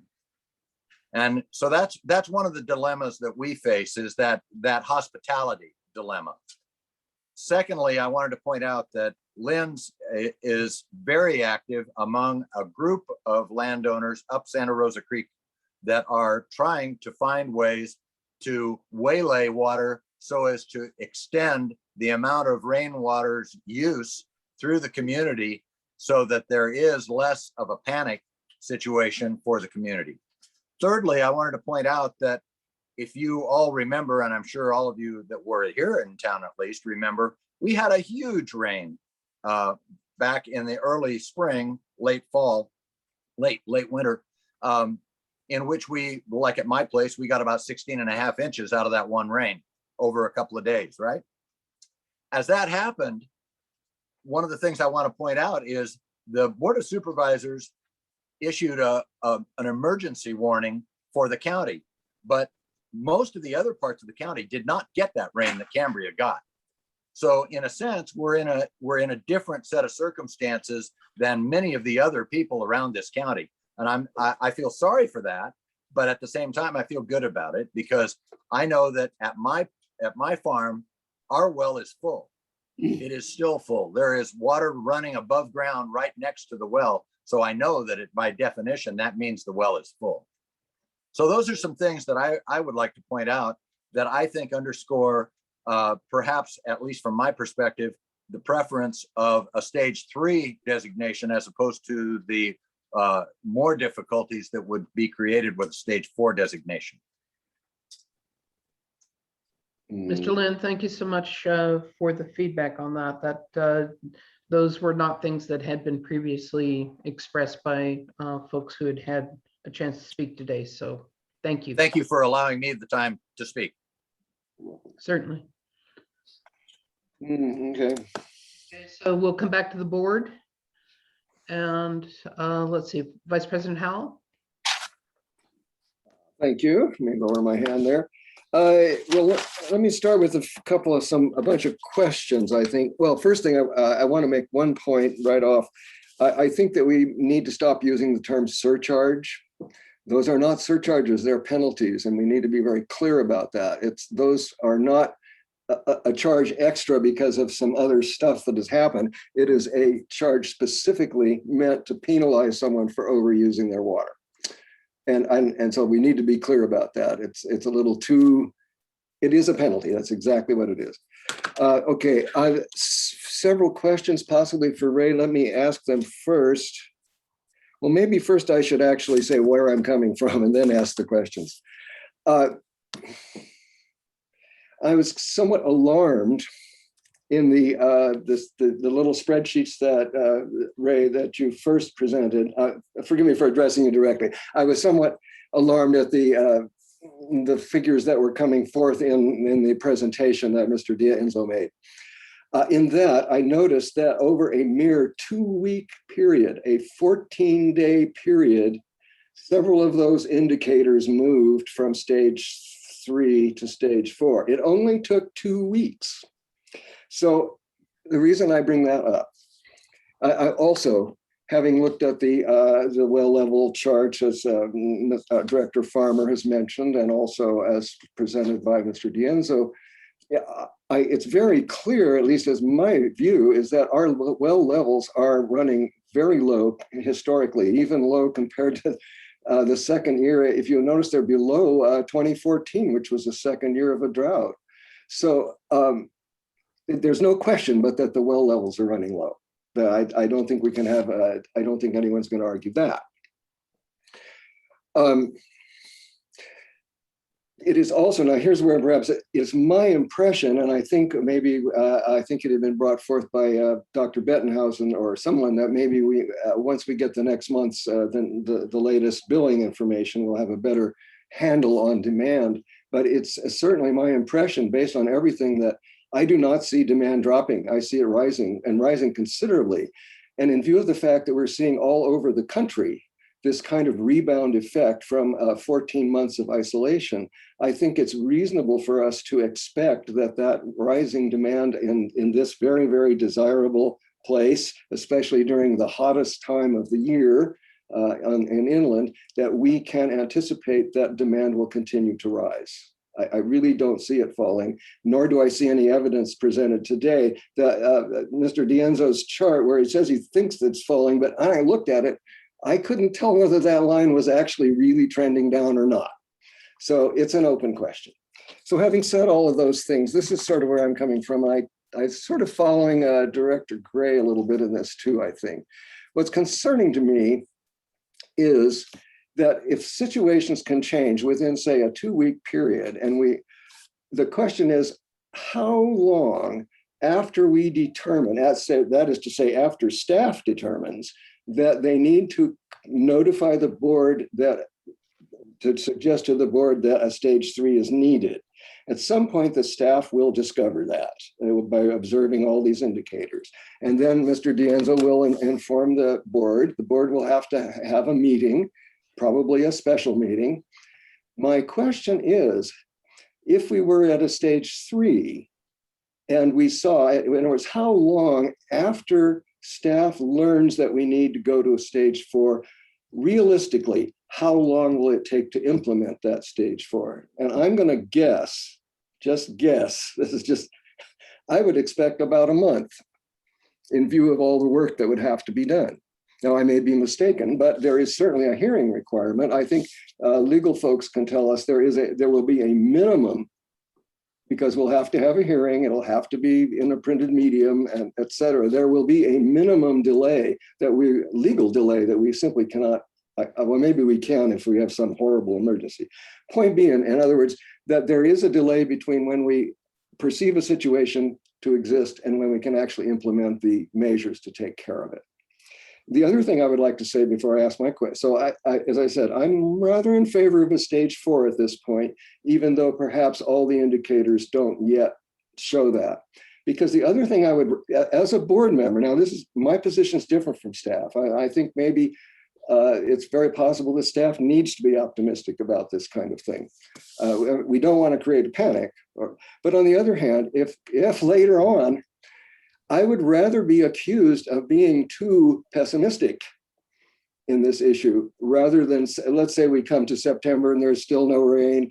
I would rather, or maybe it does rain, say it rains in October. I would rather be accused of being too pessimistic rather than too optimistic. In other words, if we're optimistic about the situation and it gets much worse, people are going to suffer. And I would rather be the pessimist that said, no, it is going to get worse and we need to take steps now. And then I'd love to be wrong, but I just don't know.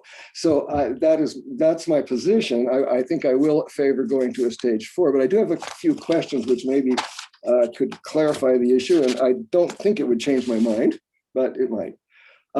First of all, having to do with the available water. It's not clear whether that is available per our diversion permit, or is it available based upon the actual capacity of the aquifer.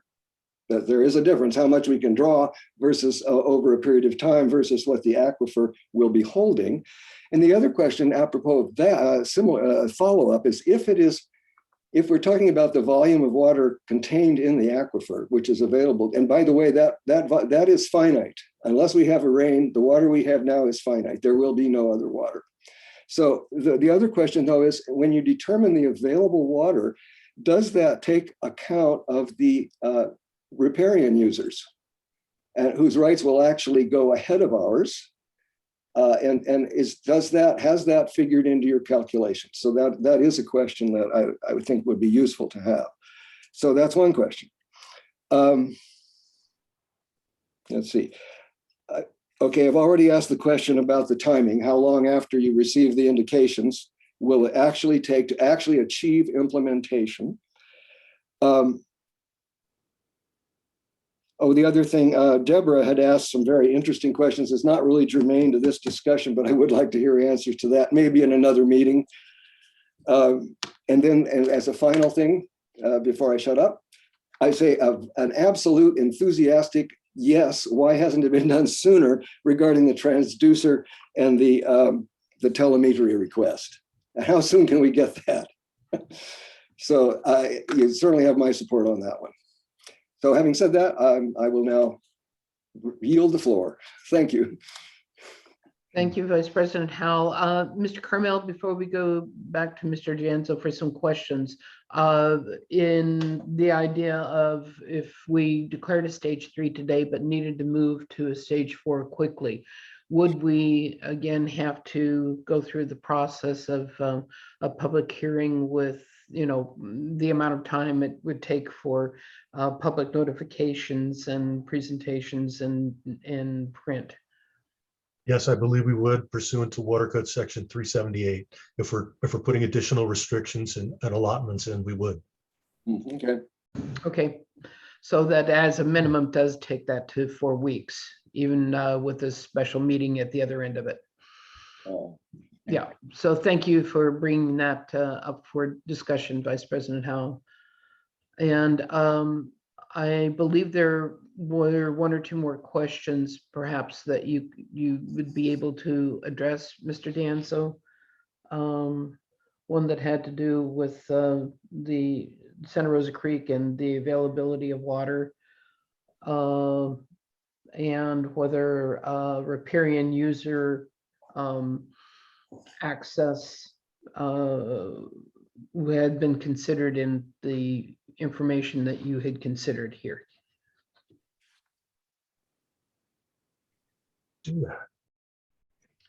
So, yeah, I'm sorry, I just needed to unmute there. Oh, no. Okay, no problem. So to the 2000 model that of the volume, that there does, that's not related to riparian, not riparian. That's not related to diversion right. It's the capacity that's projected to be, that's the projected volume. And I'm going to guess it will include, the riparian users too. That we would share that with them. But I'm not sure. So I would have to verify that. But I also wanted the caveat that 2000 Kennedy-Jenks model is a reference. It does need to be calibrated. So I do want to make mention that the real criteria metrics, the indicators that we're doing are those metrics, the WWB3, gradient, SS, the San Simeon wells, and the Santa Rosa wells. Those are the metrics that I'm using mainly for all of this. I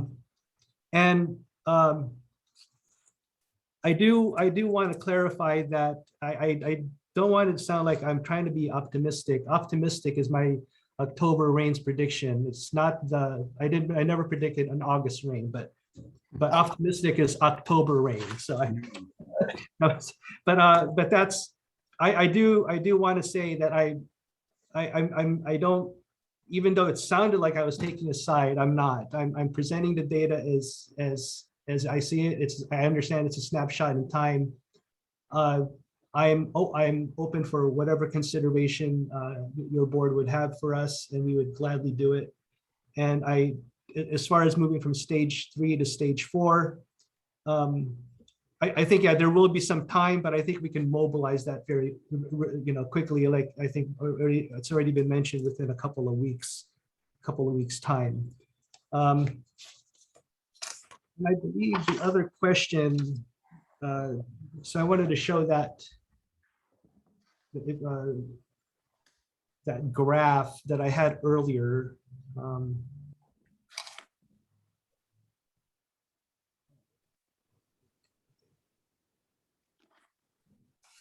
Pull it up again.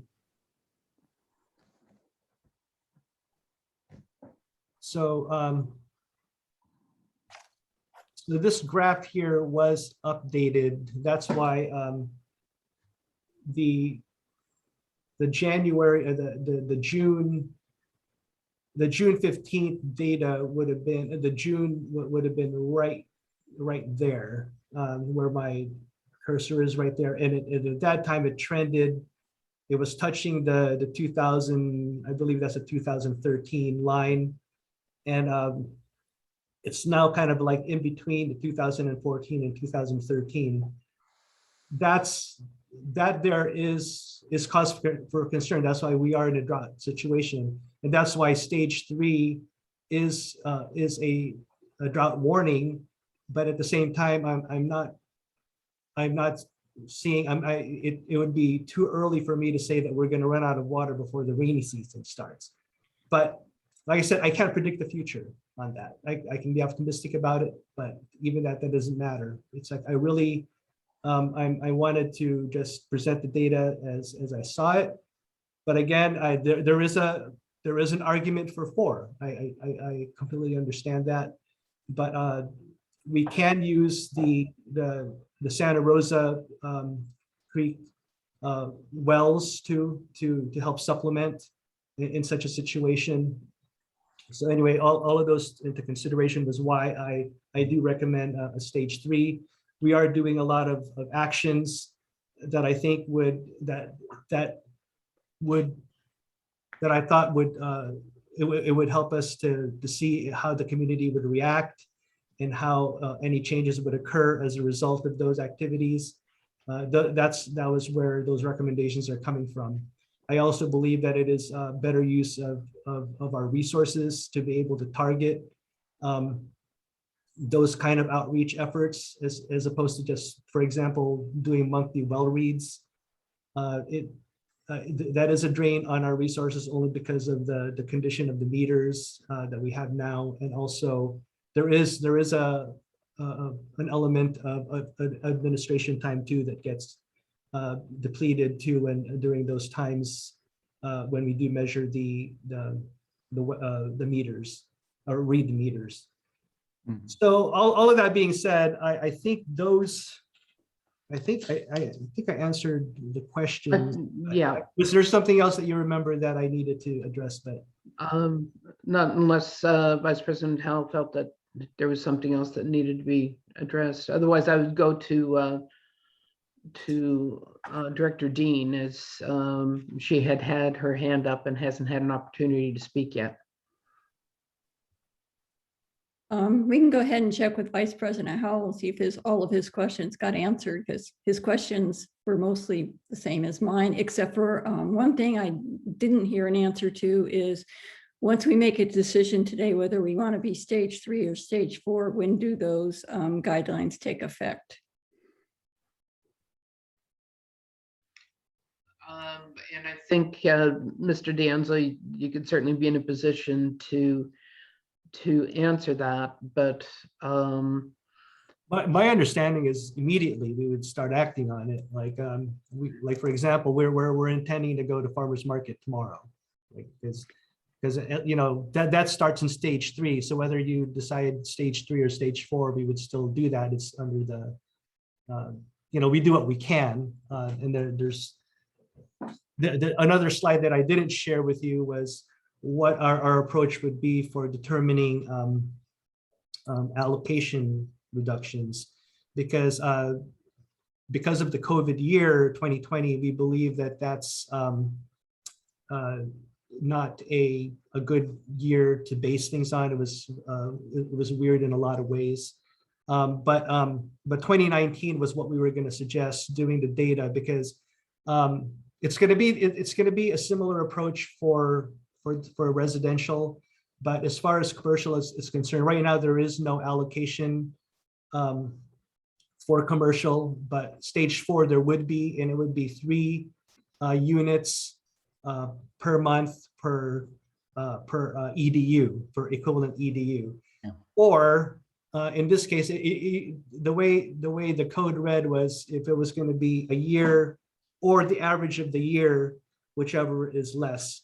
But instead of choosing 2020, we are going to choose 2019 because that's a better indication of the average. And I know that there were other ideas about maybe using a 3-year average, but we went against that because we couldn't use 2020 as one of the 3-year average. So but if we use 2017, 2018, 2019, 2017 was also a strange year because we were getting out of the drought during that time. So I think in keeping with our code, the way it's written about having a 1-year average, instead of choosing 2020, we would suggest choosing 2019 if we move to a stage 4.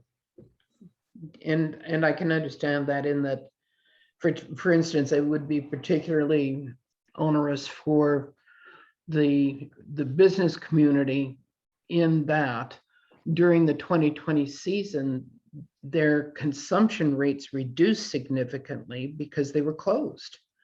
They weren't using water. And to then impose on the basis of 2020 when they were not, their businesses weren't open, to impose further restrictions on top of that, I think would be a penalty. It wouldn't be an appropriate approach.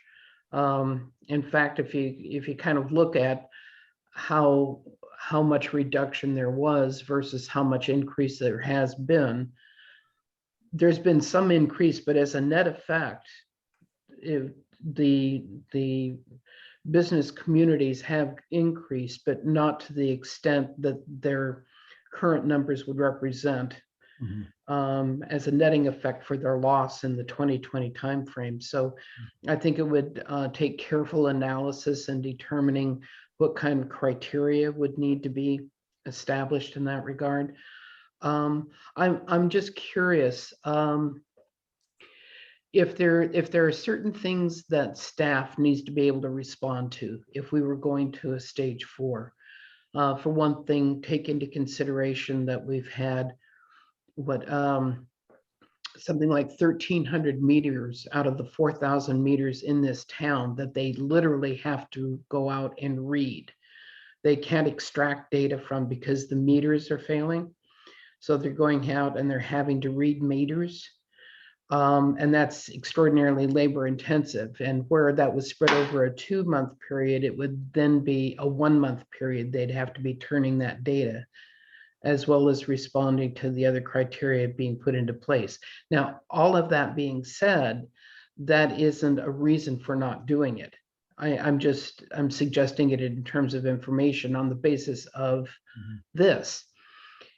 If we were to go to a stage 3 now, but immediately launch towards an additional review to go to stage 4, then there wouldn't be any, there would only be the 4-week timeline of bringing it back around again and determining whether we needed to be at stage 4. So it would cut down on the time period for response.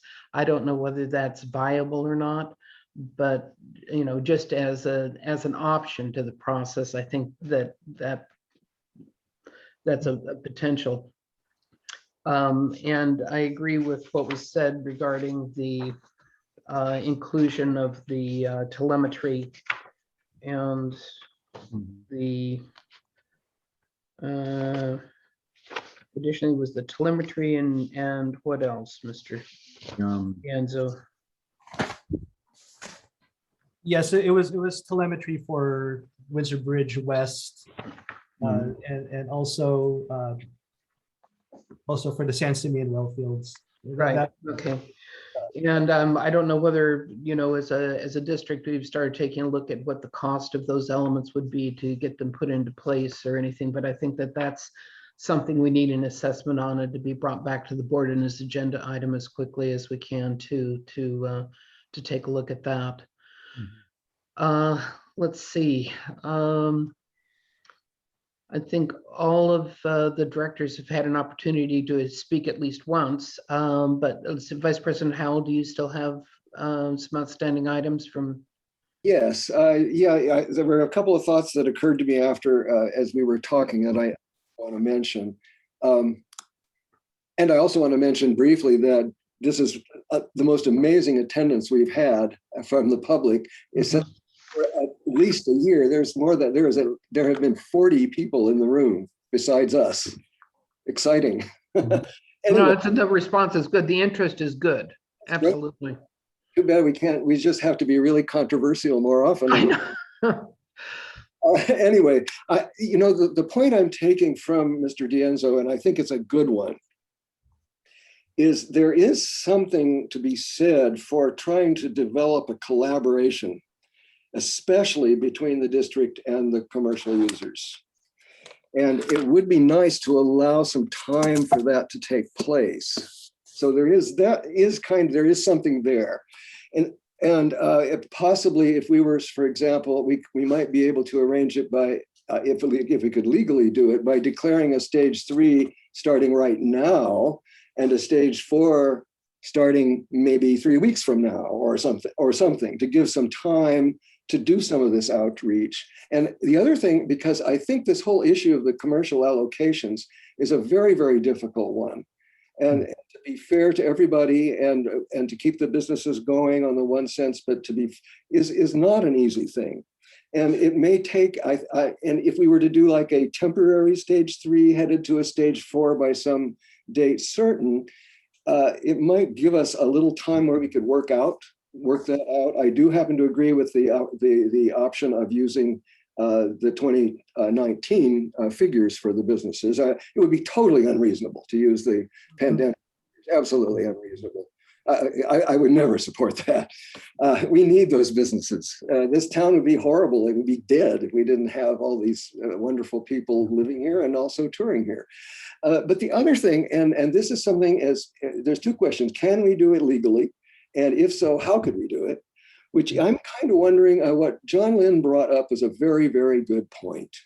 Certain businesses do provide restroom service for the public above and beyond their customers. Mm-hmm. Is there some way that we can make an allowance for businesses who have made an arrangement with the district that they will be allowing the public to use their restroom facilities? Is there some way that we can do that? And if so, what kind of an allowance would we provide? So I don't know if that can be answered now, but I guess the question right now is can we even discuss it? Is it a possibility at all?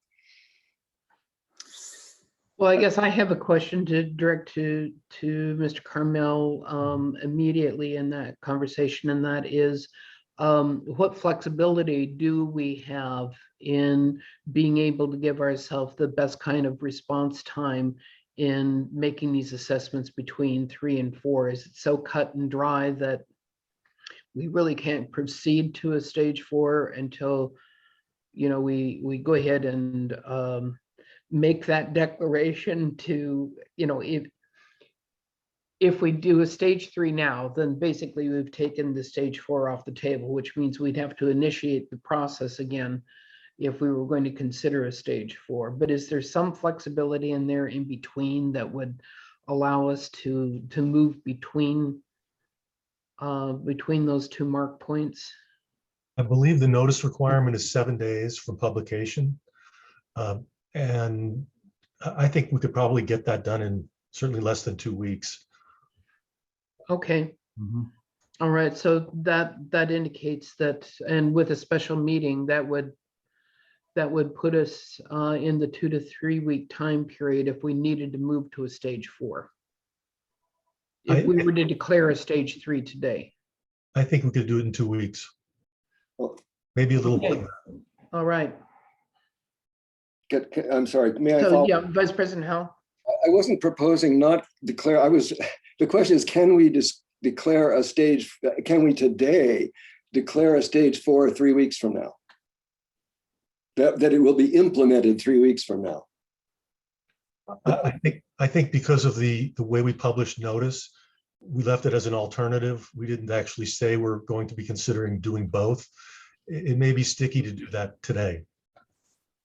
Okay, Director Dean? Okay, so it sounds like the biggest objection to declaring a stage 4 right now is the time it would take the staff to read the meters. And that's going to be the situation when we get to a 5 or a 6 as well. But what is the possibility of declaring a modified stage 4 where we go to a stage 4, but we only read the meters the way we're reading them now, every other month? Is that a possibility? And I also agree we should use 2019 for the commercial. It's only fair. We should not use 2020. They've suffered so much through the pandemic. But can we do a modified stage 4 where we adjust how often we read the meters so that we're reading them the same way we're reading them now? Well, we can certainly ask Mr. Carmel, but I think the additional item that may be part of being able to respond to that stage 4 is the allocation to the businesses and the restaurants. It isn't just the time frame that it's looked at, but is there anything, for instance, for restaurants that have public restroom facilities that people access that I mean, it's a difficult point. I mean, we could say, potentially any business, any restaurant that has a bathroom would have that kind of exception. But I don't know whether that's, I don't know whether that's reasonable. I think that it requires some additional thinking time to be able to understand that. But I think that that's another piece in addition to the reading the meters. Personal opinion. Director Farmer? Thank you very much, President Stidel. So obviously using the 6 stages now gives a little less flexibility, let's say, than we had when we were just using 3 stages. But I'm thinking back to efforts that were made, let's say, back in the middle of the past decade when we had some, really severe drought circumstances. And I seem to recall a few things that took place that maybe we could consider implementing or at least encouraging. And that is like stage 3 to stage 4 goes from watering twice a week, landscaping, to watering once a week and watering a little bit less. And I seem to recall that one of the major increases in water use during the summertime is landscape watering. And I know the majority of people that live here would no doubt take advantage of, well, they would certainly cut back on that type of water usage because that has happened in the past. Of course, we have new people that are living here. Maybe they need to, new people have moved here relatively recently in the scheme of things that weren't here then. So perhaps we need to make everyone more aware of cut back on your water usage on landscaping, water once a week and use a little bit less. Also with regard to taking showers, if you take a shower every day, take one every other day, and so forth. With regard to the businesses, and this is something that we did back in the serious drought times, we had signs when you came into the motel, especially let's say on Moonstone Beach Drive, but all the motels, please conserve, cut back on, shorter showers. Instead of having your bedding washed every day, just have it washed once while you're here. I think the majority of people are aware of the dilemma that's being faced, all over the Western United States. You'd like to think that most everybody that would be touring here, as Vice President House said, would be up to being as cooperative as possible. And I also might suggest, for some reason, I'm thinking we used to have signs at both entrances to town, but having signs saying something like, water, Cambria's most precious resource. Welcome to our community, please conserve. And have that both at the entrance there when you're coming up and making a right on Highway 1, when you're coming down from on Highway 1, before you, let's say, make a left onto Main Street. and also at both entrances to Moonstone Beach Drive. And I think just by alerting people in that regard, and this doesn't sound like, this is nothing draconian, it's just common sense. And I think just by making those endeavors, we could cut back on water usage, which is the main situation that we're confronting right now. So those are my comments. Thank you. Okay, Director Gray? Yeah, I'd like to try to take a stab at a motion, see how it goes. I want to pick up on both suggestions that Director Dean and Vice President Howell made, and also with a consciousness of the commercial impact. I would move that we declare a stage 4 with the modifications as follows, or provisions as follows. One is that the allocation for commercial use is based on the year 2019. 2, that the monthly reading of meters is suspended. And 3, that the CCSD staff confer with the business community, select, whoever, basically this is a vague thing, I'm digressing a little bit, but whoever in the business community is the best people to talk to, and obviously John Lynn would be one of them, on a plan to deal with disparate impacts of the allocation on businesses, for instance, that have, say, public restroom use and other things that make their water use higher than would otherwise be expected. And to have this take effect immediately, but to have, let's say in a month, to have the staff come back with a report and a proposal for dealing with business community impacts specifically.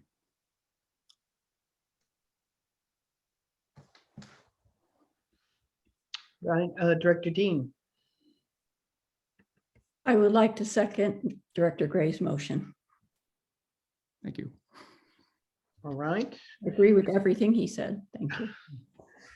So is that something that you by chance had written out, Director Gray? And Mr. Carmel, is there something you'd like to add before we move along further here? Unmute. Muted.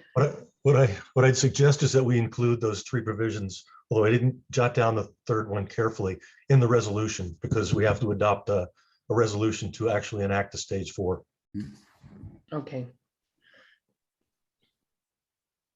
And did we formally close the hearing, President Stidel? No, but that's not actually necessary. Okay, sorry. Fortunate. So Vice President Howell? I think I may have written it down correctly. Let me try it and see if we got it all. Let's see, the motion was to declare a stage 4 water emergency or whatever. I just said, he said declare a stage 4 with the following modifications. 1, that the allocation for commercial use be based upon the 2019 business. You basically just literally based on 2019 was what was. That monthly reads be suspended. And 3rd, that staff confer with members of the business community on a plan to deal with disparate impacts due to public serving facilities. I think Director Gray intended to mean not just restrooms, because otherwise. Exactly, yeah.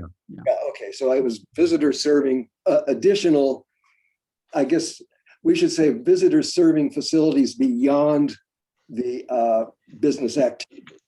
Or just all business serving. Just to keep it simple, yeah, disparate impacts of business, public. Businesses that serve the public, yeah. Does that reflect, was that the motion? It's pretty much, okay. And also to come back in, I think, whatever the month, the month from now is with a report with recommendations, so the staff to come back. That's right. And on the 3rd point, yeah. Month from now, a month from today, right. Or let us say, to be more specific, at the 2nd meeting meeting of, where are we now? This is July. At August. second meeting of August with recommendations. Okay, Mr. Carmel, your hand's still up. I would suggest that we modify the motion so that it's adoption of resolution number 26-2021 with the allocation based on 2019 and monthly meter readings suspended included in the resolution, probably as sections 5 and 6, and then 6 will be renumbered 7. And then number 3, the confer with members of the business community, be done by a separate motion so it doesn't bog down the resolution itself. Excellent. Okay. Okay. Well, I second the second motion. Can't have two- Friendly amendment. Friendly amendment. Yeah, friendly amendment. GM Weigel? Yes, I just, when we get to the next one, I just wanted to get a little extra clarification on the confer with business community, because I'm not fully 100% sure what the direction is there, but we can talk more about that after the first motion. Okay. So if you would, Director Green, if you could reintroduce it, please, with the inclusion of the resolution reference. Okay. And, the 2 items of allocation for 219 and monthly read suspension. I move that we adopt resolution 26-2021, declaring a stage 4 water shortage emergency with the 2 modifications. One is suspension of monthly meter reads, and 2 is the use of the year 2019 as the base year comparison year for commercial allocations. Okay. And the second on that, Director Dean, are you satisfied with that Yes, statement? I will second it again. Thank you. All right, thank you. All right, so Osana, could you please do roll call? Yes, Director Gray, how do you vote? Aye. Director Gray, aye, thank you. Director Dean. Aye. Director Dean, aye, thank you. Director Farmer. Aye. Director Farmer, aye, thank you. Vice President Howell. Aye. Vice President Howell, aye, thank you. President Steidel. Aye. President Steidel, aye, thank you. 5 ayes. Thank you. Then additionally, we have a motion related to the assessment that you had described, Director Gray, or actually, I guess, Vice President Howell, you had some language associated with it. Okay, well, we'll try what I wrote down and see if Director Gray agrees. I think we have to massage it a little bit so John Weigel will be happy. Let's see what we can do here.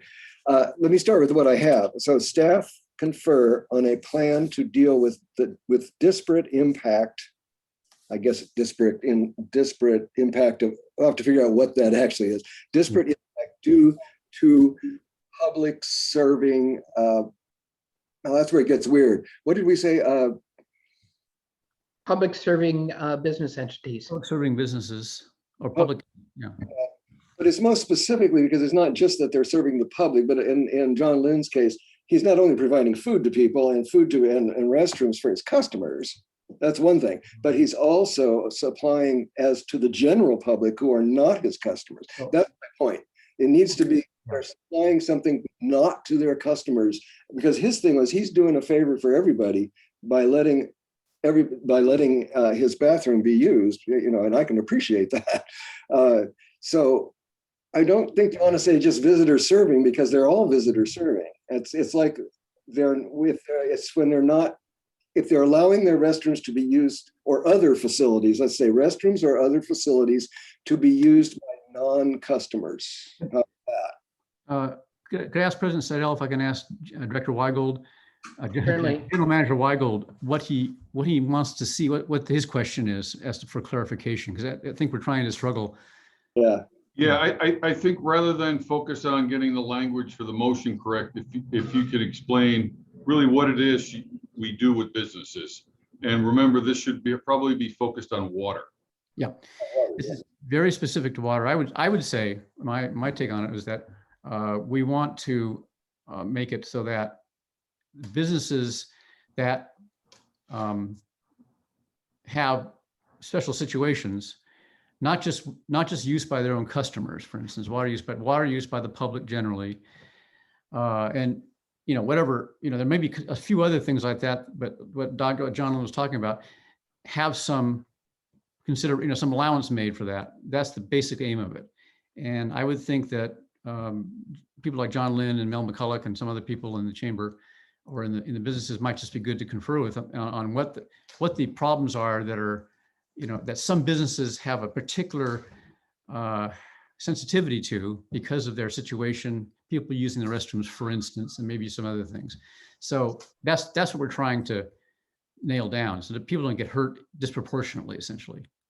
So is the mission sort of if I understand you correctly, go basically do some research, talk to the business owners, and then come back to the board with our findings? Yes. That would be mine, yeah.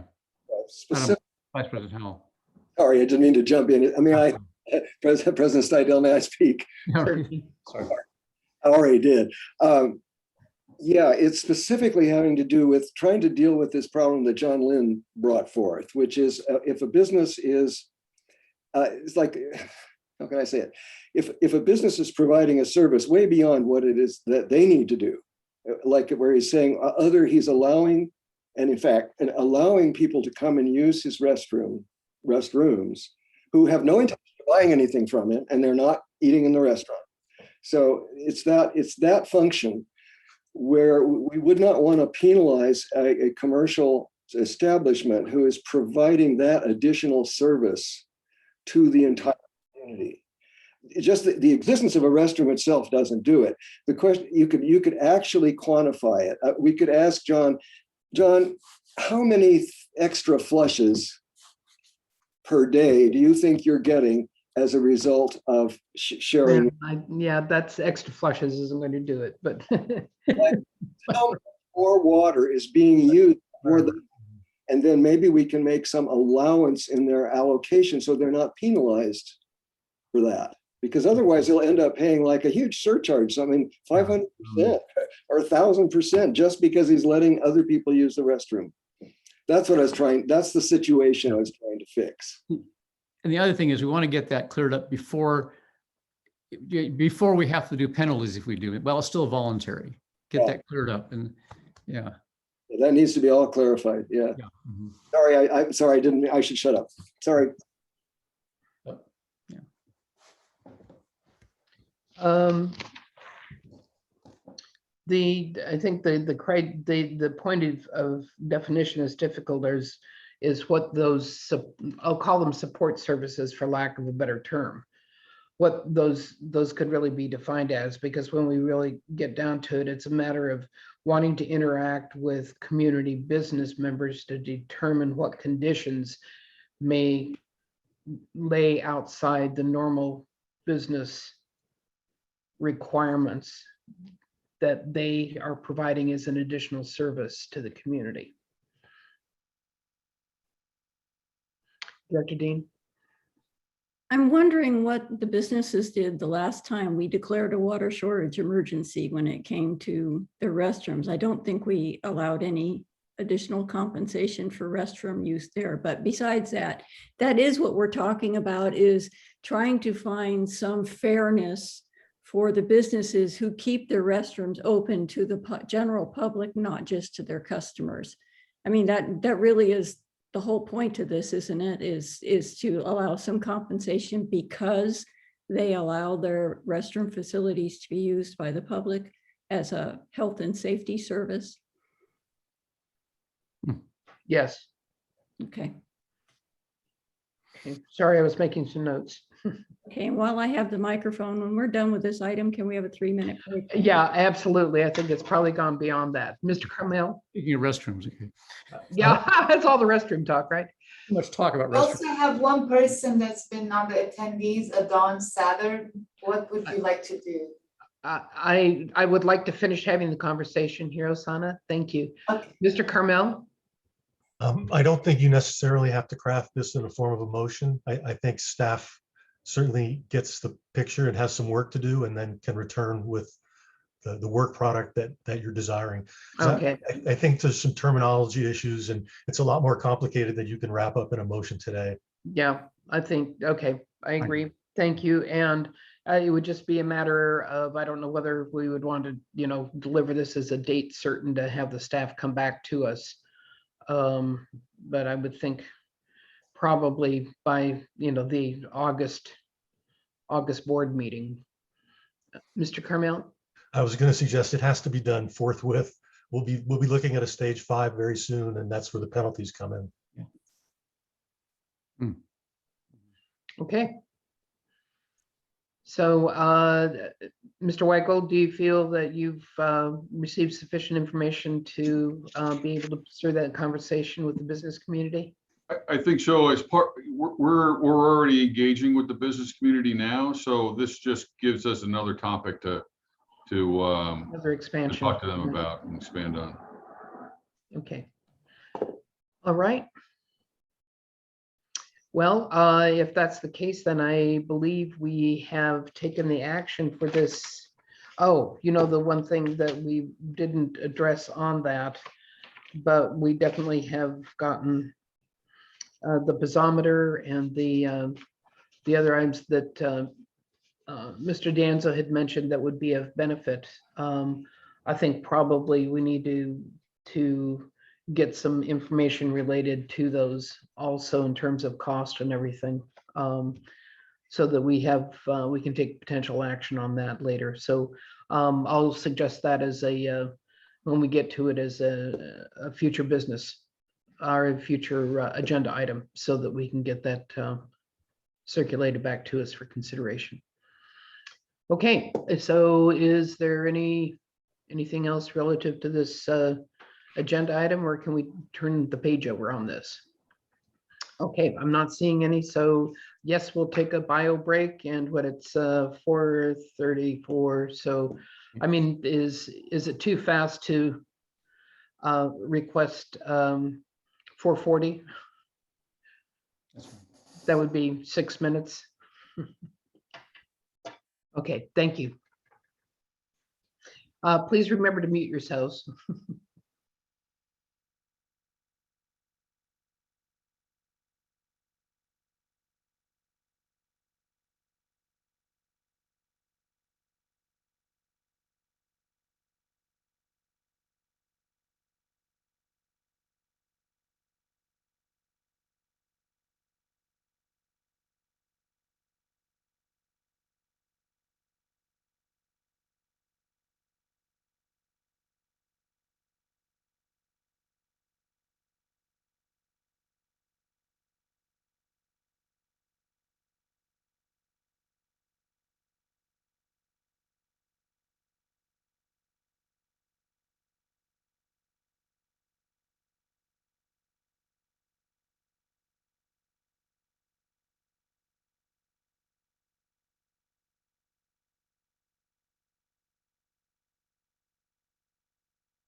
How soon do you need a motion to extend the meeting?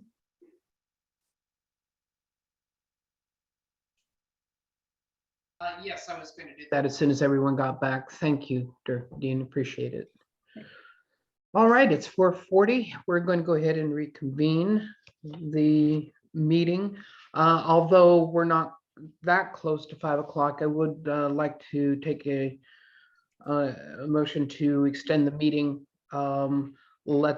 Let's say till 5:30 certainly, because we know that we still have 2 closed sessions, and then if necessary, we can deal with any extension beyond that during that meeting. So in terms of moving or extending the meeting till 5:30, yes? I'll make the most. Oh, okay. Yep. We'll do it. We'll do it quick and easy. Yes. Thank you. Okay, we're moving on then to agenda items 7A. And Jim Weckold, would you introduce this, please? Yes, President Stidel, agenda item 7A is discussion and consideration of board intent to serve ad hoc committee recommendations from its final report.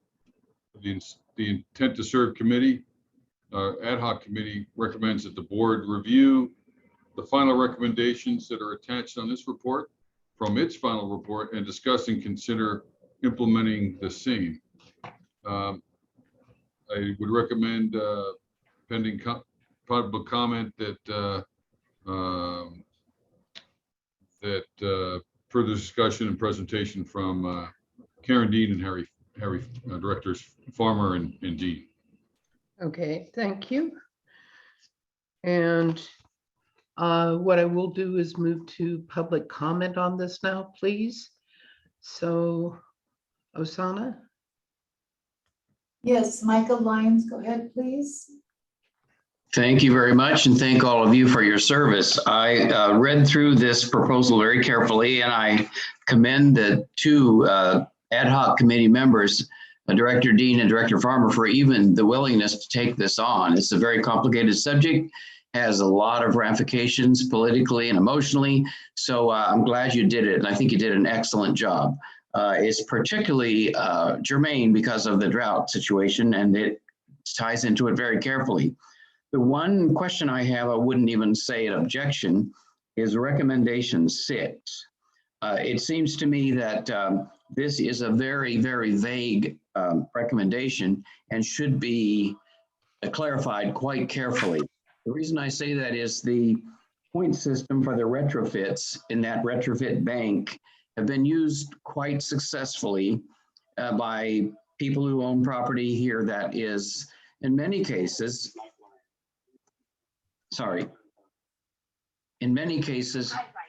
oh, I'm sorry. Sorry, I'm very sorry. In many cases, these people have maxed out the size of their homes in very strange lots that are shaped very strangely and need very importantly downstairs bathrooms and downstairs laundry rooms and things like that, and they need those. It's also been a moneymaker for good causes, and there is quite a bank that has been built up in that regard. So I would be very careful about putting that aside and substituting it with what you call new verifiable water offsets and retrofits. It's not a bad idea. It's just that I think it's too unformed at this point, and I'd like to see what the verifiable water offsets and retrofits would be and how quickly they would be put in place. Thank you very much. Thank you, Mr. Lyons. Osana? Thank you, Mr. Lyons. Christine Heinrichs, go ahead, please. Thank you. Please accept this report and its recommendations and add a few more. The report specifically excludes grandfathered applications. The Coast Commission has informed you repeatedly that no such pipeline or grandfathered projects exist. In staff reports on Hudsinski in 2012, Kingston Bay in 2013, Oriana in 2017, Swift and Haitian in 2019, Satimi in 2020, and others. From the Coastal Commission staff report on the Haitian permit, which was denied once and with minor changes, the district approved a second time It is currently being appealed. Quote, currently, the LCP effectively prohibits approval of new water service in Cambria, taking into account the actual facts and reality on the ground. Further, the ongoing impacts to the creeks are inconsistent with the terms and conditions of CCSD's water extraction licenses from the SWRCD and their CDP from the Commission, and allowing new water service in that context cannot be allowed consistent with either. The Coastal Commission has provided the legal and environmental documentation to stop allowing these applicants to add new water users to Cambria's already overpumped creeks. Cambria is currently damaging the creeks, a valued coastal resource, in the amount being withdrawn to meet current demand of residents and visitors. CZLUO section 23.04.430 requires that adequate water also be provided to protect significant coastal resources, including habitat for protected wildlife. It's part of Cambria's responsibility. Allowing these letters to circulate gives false encouragement to those who want to expand Cambria. Note that one applicant has renewed his application after it was once denied by the Coastal Commission and has been told it will be denied again. The district is misleading these applicants by continuing to approve these applications. Cambria does not have enough water to allow new users to be added. Didn't we just spend a couple of hours discussing this? In the Water Supply Ad Hoc Committee report of March 15th, which stated, quote, our committee was tasked as part of the CCSD board's strategic planning process to find alternate sources of water for the community to allow growth. The report later concluded, we are proposing 5 different opportunities for the board's consideration. All will cost millions of dollars and require environmental and engineering studies before being pursued. Please note that. I asked the board to suspend action on all attempts to add users under any guise, intent to serve letters, transferred meters, meter exchanges, whatever. Don't wait until, as one commissioner said in the November 2020 Coastal Commission meeting, that they put up a billboard in Cambria saying, don't believe these people. Thank you. Thank you, Ms. Heinrichs. Thank you, Ms. Heinrichs. Dr. Bettenhausen, go ahead, please. Thank you very much. Have I worked my machine correctly this time? You can hear it? Good. Yes. Excellent. I want to thank both Mr. Lyons and Ms. Henricks for their comments and make a suggestion. I fully agree with the legal situation in relationship to the environmental situation that Ms. Henricks has just described. I think that the Coastal Commission has been very clear that if you say to somebody, have a cup of water, it's very important actually to have a cup of water to give them, and we don't. And so I think the question really is a moot question about grandfathered meters, et cetera. I think Ms. Heinrichs described it extremely well. And I would suggest that you begin with action on recommendation 3 and following, and not 1 and 2, because you don't have the water to dish out, even though there's a legal requirement, but the legal requirement is contingent upon the availability of water, of adequate water, which there isn't. So that sets aside that legal requirement, at least until it rains steadily for 20 years. I want to suggest that you definitely pass recommendation 6. As you may well recall, I did a detailed study about 4 years ago of the retrofit and the points program. And my propensity these days as I approach the ripe old age of 79 is to use a vocabulary that I haven't used since I was a teenager. So I'll try to avoid that right now, because I don't think you'd want to hear it. But I do not think we have a retrofit and points bank that makes any sense, even though the staff is acting nobly to try to revise it. We don't have any proof that it's worked on a house longer than 1 week. And until you have verifiability, you've got to put a hold on using that whole approach to justify virtually water use that you don't have any drops for. So I recommend that you definitely approve recommendations 3, 4, 5, and 6, and then take a look at 7. I think it's a little, well, yeah, outdoor irrigation these days is sort of something we have to remind ourselves what that is, because if we're smart about it, we'll realize we don't have it anymore for the climate crisis. And then the I won't say any more than that. I think pass 3, 4, 5, 6, and 7, and take some time off for the others. Thank you. Thank you, Dr. Beckhausen. Let's see, I don't see any other hands. Do we have any written comments, Osana? No, we don't. Thank you. Okay. All right. What I will do then is bring it back to the board.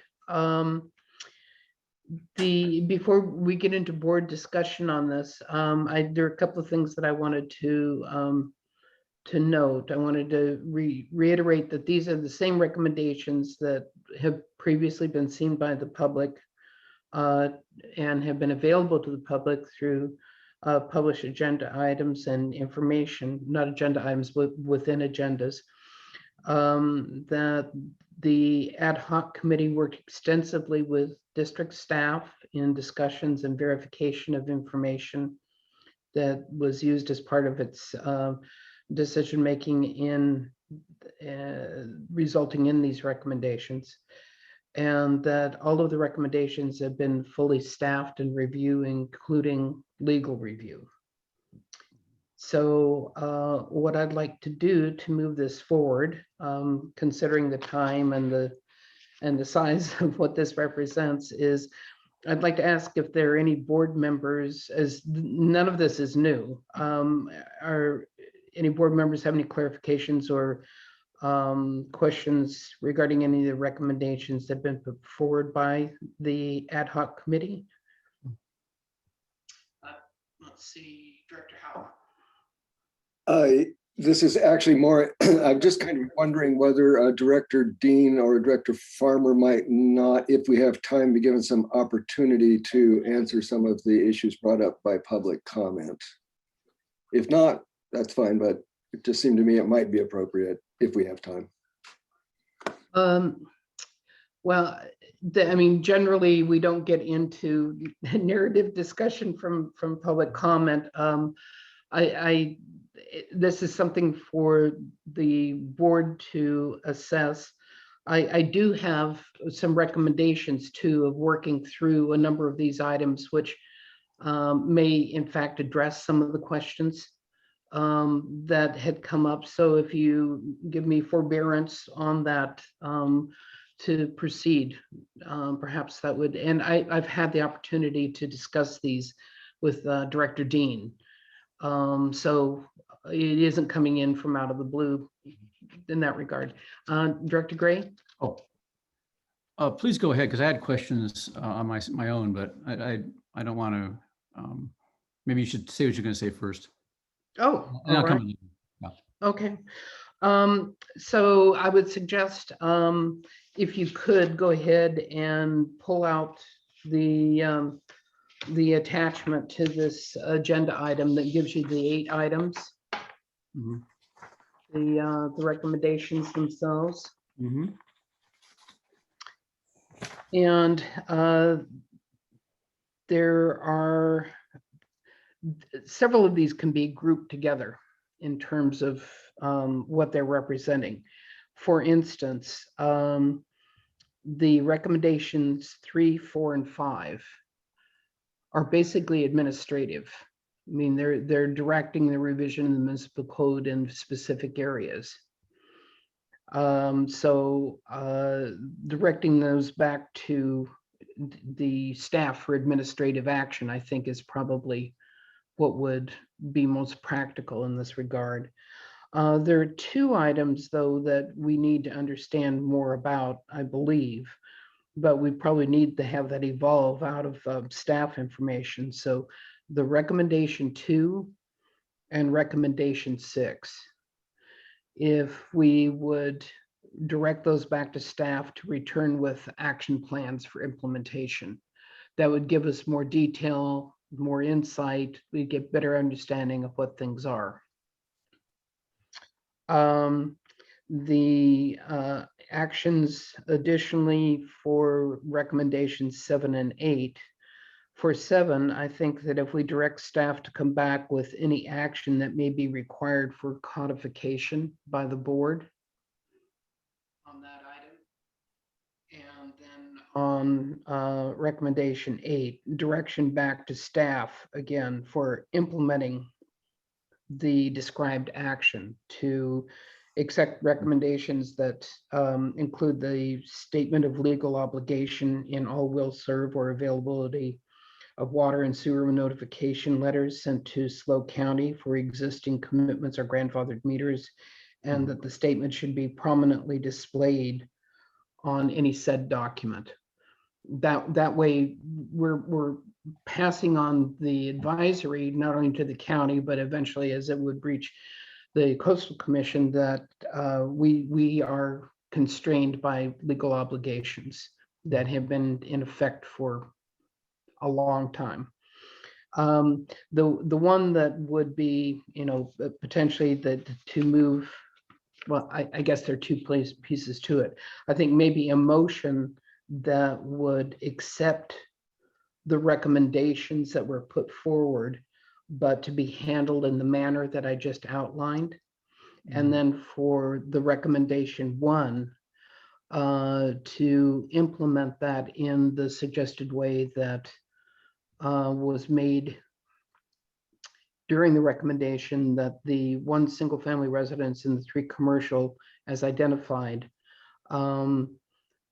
that they are in temporary suspension until such time as the final results of both tasks 1 and 2 of the in-stream flow study have been completed and accepted. So, in very general terms, it's accepting the recommendations, but there are requests in terms of how the information related to them would be handled in the way that I just described. So I don't know, Vice President Howell, does that answer some of the questions that you had? That is a great approach. I couldn't have done it better. That's really good. Well, thank you. I take that as a compliment. Yeah, no, I like that. Okay, Director Gray. Well, thank you, President Steidel. Along the lines of what how you're putting things into buckets, and Vice President Howell knows I like to do that, classifying things. I agree with the approach. There are a couple of the recommendations which I think are a little problematic. First of all, I think recommendation 1, I think we're saying that it's kind of ready to go, right? I mean, it sounds like it isn't a condition to be enacted, which I agree. In recommendation 2, I had the same reaction to it. I think there's a little bit of something needs to be filled in there. There needs to be a policy, but we're sort of punting on that. Is it case by case basis or what? So yes, that should go back for specificity. Recommendations 3, 4, and 5 are of a piece, and I would raise a little bit of a caution about 3 especially, because those are all in the context of issuing intent to serve letters from the wait list when it opens up. In other words, they're not going to go into effect. They're not going to be in action anytime soon.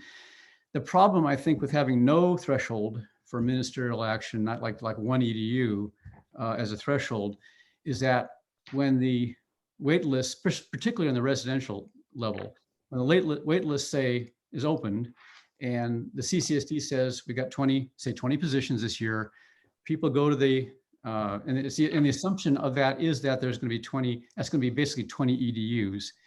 There doesn't seem to be any other issue if people get their position on the wait list and use it, why the board would have to open that up unless there's an exceptionally a higher number, in other words, something above average, above 1.0 EDUs. And I think that was probably the approach that was being taken back when they had the 3.0 EDU for like multifamily and commercial.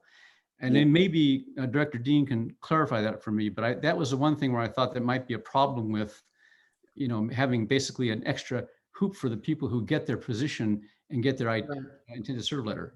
Director Dean? Director Dean, yes. The whole purpose of this was transparency to the public, Mhm. so that it was brought before the board so the public could see that, yes, we were issuing those intent to serves, and the board was looking at it, and we weren't just simply rubber stamping them. Mhm. That was the whole purpose of this. I ran it past the general manager to see if he had any objections to us, you know, whether reducing from 3 EDUs to everything was going to bother him. He said no issue with it at all. He understands the need for transparency, and that was the purpose of this, is so everything that was put forward in the way of an intent to serve did come before the board for public transparency. It wasn't that we were going to deny them. We're just bringing them forward for review. There's a question when you do review them, if somebody's already taken their waitlist position, they have some, you know, they basically, it's hard to take it away essentially, just on the grounds that it's a waitlist position. I will, you know, defer to your judgment on that one. The other category, I think, is basically recommendation 7, and especially recommendation 7, because I think recommendation 8 is actually, I agree with recommendation 8 also being ready to go, because I think that's something we have to have on board, have to have in our kind of our bag of tricks, as it were, legally, to protect us, because we have to tell people, you know, if we have no choice but to issue an intent to serve letter legally, you know, county and coastal commission have to know that going in. So I think that's indemnification, if nothing else. 7, I'm kind of mystified by as to what the working out of that would be, because to take it literally, it sounds like a big leap from what we've been doing up to now with conservation rules. It's almost like if you build a house, and it also sounds like it would start immediately, like it would be any new house built through a meter transfer or through a demolition or whatever, would have to have no outdoor potable water available. It's like no hose bibs or what. So there are a lot of questions I have about the working out of that in practice, because it is a leap from what we've been doing before. So I would want to have that one postponed. And I suppose, you know, and Director Dean can certainly address this, but the recommendation is for the direct use of non-potable water for outdoor landscape irrigation for currently unimproved parcel, as well as tear downs and rebuilds. And actually what this is doing is creating a consistency with section 9.1.7 of the UWMP. So the intent here was to reflect what we've already established for ourselves and submitted to, you know, and the only thing that's being asked in the action that I had suggested, that is the staff comes back with any action that we may need to take to codify that in any way, or in some way make it more visible beyond the fact that it's embedded within the UWMP.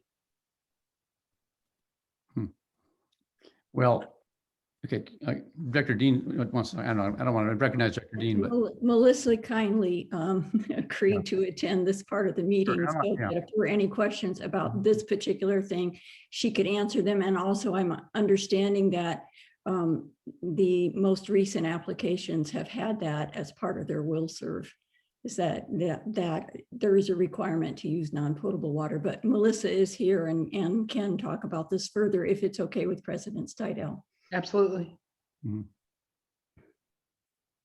Yes, hi everyone. So in the 2013 water use efficiency plan, it was recommended as part of the adopted program that a formal ordinance be enacted to require that all new development be exclusively non-potable for outdoor water use. That ordinance never actually came forward, but staff did implement it informally. So this would be to kind of correct the record, make it a formal policy change, and allow the board to review the ordinance and the administrative procedures, how it's going to be handled, what types of non-potable uses are going to be encouraged, how those will be regulated, things like that. Mhm. So that Director Farmer also has a question, Director Gray, if. I don't necessarily have a question. It's more of a comment on this particular item. You know, as we move forward into this decade, and it's obvious that water availability is going to become more and more of an issue, more and more of a challenge, that every effort being made, not only by anybody that's going to be doing a remodel in the near future, but even current residents, to make every effort to either use gray water systems or water catchment systems, such as water tanks, or just having whatever device, whatever, let's say even a trash can that collects water, rainwater, and then you can use that to water your landscaping.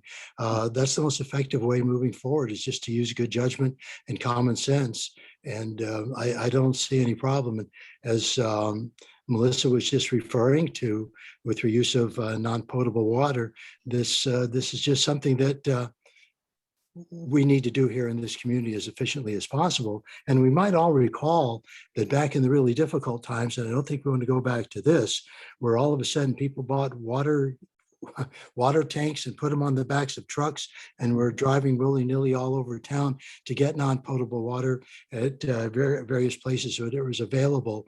I'm not saying we go back to that, but we definitely need to make as efficiently as possible, use non-potable water in the ways that I suggested in the beginning of this comment. So thank you.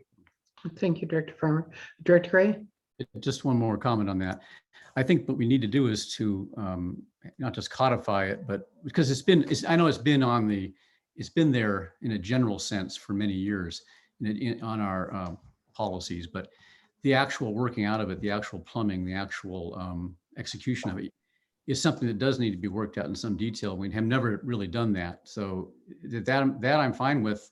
I think we need to not just say, we're going to do this right now without having a system and details worked out, and so that it can be done. It can be done feasibly for everybody, because there is also a problem with the lack of a system for distributing non-potable water, which hopefully we'll have someday, which would make it a lot easier to have just an alternate irrigation system period, where I don't want to see situations where people are letting their defensible space go dry, for instance, because they don't have the non-potable water source or whatever. So I think there are certain considerations that have to be brought into play as we get this worked out in detail. Okay, well, would you consider that that the action for that recommendation 7 would be to direct staff to come back with an action plan for implementation, including any action that may be required for codification by the board? That would be fine. Okay, great. And Vice President Howell? I do have one comment on that. I don't disagree with the resolution, but I would point out these are undeveloped. These are tear downs or undeveloped property. So there is no landscaping particularly that needs to be saved. And I do not think that this district wants to be encouraging the development of landscapes that require a lot of water. In fact, if I wanted to build a house now, I don't have to have a landscape that requires water. I can have a xeriscape. I can use native plants. So it doesn't prevent development and it doesn't prevent construction, but it does put a limit on the kind of environment that you can have around your house. And unfortunately, that's not really that is nature that's doing that. So that's why I don't see it as a problem, but I do accept the proposal. I think the approach is good. Okay. Director Gray, was there something else, or? Oh, no, I'm sorry. Okay. So if you don't mind, as I kind of had this mapped out in reference, if you don't mind making the motion on this, the motion would be in its first part that we are accepting all of the recommendations defined in recommendations 1 through 8 of this ad hoc report, and that specifically recommendation 1, we implement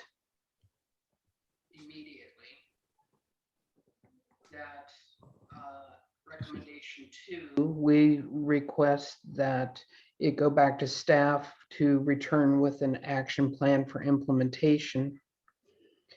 And then 3, 4, and 5 are directed back to staff for administrative action as described. Good.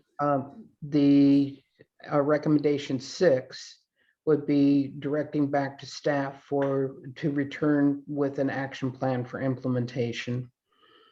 Recommendation 7 would be direct staff to come back with an action plan for implementation, including any action that may be required for codification by the board. And recommendation 8 would be direction back to staff for implementing the described action, to wit the recommendation of putting that statement within any letters sent to SLO County and regarding commitments or grandfathered meters. I'll second that. Okay, thank you, Vice President Howell. Before we move to vote, Jim Whitegold, did you have something that?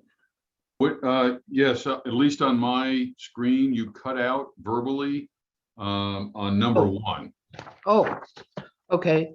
The number 1 recommendation, well, the summary was we were accepting all of the recommendations of 1 through 8 in the report from the ad hoc. And that recommendation 1 would be implemented immediately. Thank you. As described in the recommendation. Got it. You just, your mic, for some reason, when you back up. Went down, it lost the tracking or something. Okay. Mr. Carmel. Excuse me, with regard to recommendation 1, it can go into effect now, but I think it would benefit from having a resolution with findings that support the action itself. To formalize it, just because I think that's the best way to protect the district. Okay, that's excellent. Thank you. So then the action on that one, rather than implementation, is it to direct it back to staff to return with a resolution for board consideration. Excellent. Thank you. Okay. Thank you all for your forbearance in this and willingness to go along with that so that we might be able to move things along. We spent a great deal of time regarding the water stages, but that was absolutely paramount and important. And I'm glad we did. And I'm glad that we were able to take care of this action quickly. Thank you. All right. Madam President, I think we need to vote. We didn't vote? It was a motion. Yeah, I think. Thank you. I'm sorry. I'm so glad to get through something that was, thank you. I apologize. Okay, we had a motion and we had a second to the motion from Director Dean. And so Osana, could you do the roll call, please? Yeah, so since you reiterated it, so who started the motion? I did. Okay, so that's what I thought. Okay. Right, and I can provide documentation for you for the particulars. Yeah, if you could, send it in an Certainly. email, that would be beautiful. All right, so President Steidel, how do you vote? Aye. Thank you, President Steidel, aye. Director Dean? Aye. Director Dean, aye, thank you. Director Farmer? Aye. Director Farmer, aye, thank you. Director Gray? Aye. Director Gray, aye, thank you. And Vice President Howell? Aye. Vice President Howell, aye, thank you. 5 ayes. Thank you, Osana. So the agenda item 7A, considering the 8 recommendations of the ITS ad hoc committee, recommendations 1 through 8 with direction, passed on a vote of 5-0. Thank you all. Director Farmer's had his hand up. Director Farmer? Actually, I just put it up moments ago.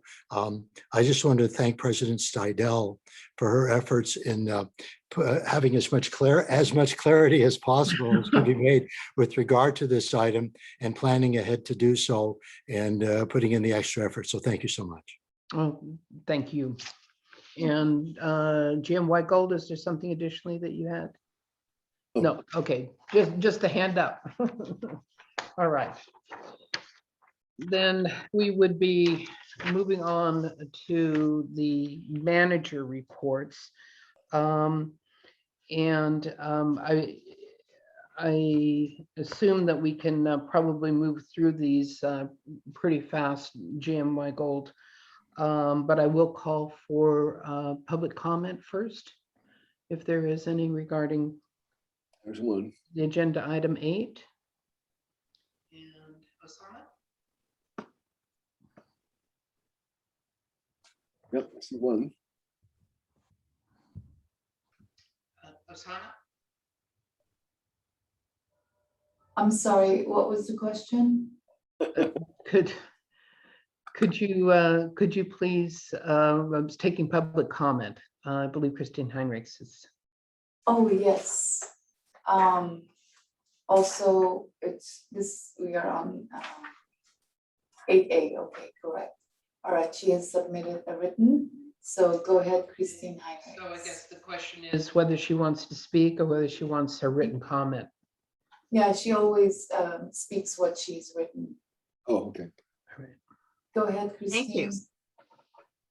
Thank you. On Mr. Danzo's utilities report, he lists applications for a full demolition and rebuild of a home on Nottingham, a bed and bath addition on Kenneth, a new garage and addition on Trenton, a garage conversion to a guest house on Chester. These are all ways to add water users and increase demand despite the water shortage emergency that you declared earlier in the meeting. This adds pressure to an already overpumped water system. I ask you to direct staff to deny these permits or at least defer them until we've got water. If you're unwilling to do that, please bring them before the board for public discussion so that all can be informed of the increased demand the board is approving while the entire community is conserving. Thank you. And thank you, Ms. Heinrichs. Thank you, Ms. The limitation that we have is that CCSD does not have land use authority. So if there is a water meter that is in effect and in use, if there are revisions to the land use, that is something that we cannot limit currently, as it is a land use activity and it goes to the county directly and then comes to the NCAC for review. Director Farmer? We'll serve on, okay. My apologies, I didn't lower my hand from before. Thank you. Oh, okay, no problem. All right, did you have any other written comments, Asana? I'm double checking and I do not. Okay, with that being the case, then we'll move on to within agenda item 8 to 8B, the general manager's report. Thank you, President Stidel. I'll keep it short and sweet. Wanted to remind the board, it's not on the in my report, but in 2 weeks from tomorrow, we will start with a special meeting to update our strategic plan. We'll be taking public comment on Friday, July 30th at 9 a.m. And then we will adjourn that meeting, continue it on Tuesday, August 3rd for the workshop portion of the strategic plan update. More information is going to come out on that, and all participants in the workshop will receive a questionnaire from Haley Dodson next week with questions to answer due back. I think it's Wednesday the 28th. It's those 4 questions. You know, what are the positives since the last update, things like that. So more information will be following on that. The skate park, we're making some progress. Yesterday, the engineering firm was out to drill borings and do a percolation test. So that's ongoing right now. Good news on our Stewart Street tank Yes. grant application. You'll remember that Congressman Carbajal had selected us as one of the 10 projects. Well, that project had to make it through a lot of wickets. But the good news is it made it all the way to the Congressional Appropriations Bill. It's actually in the bill.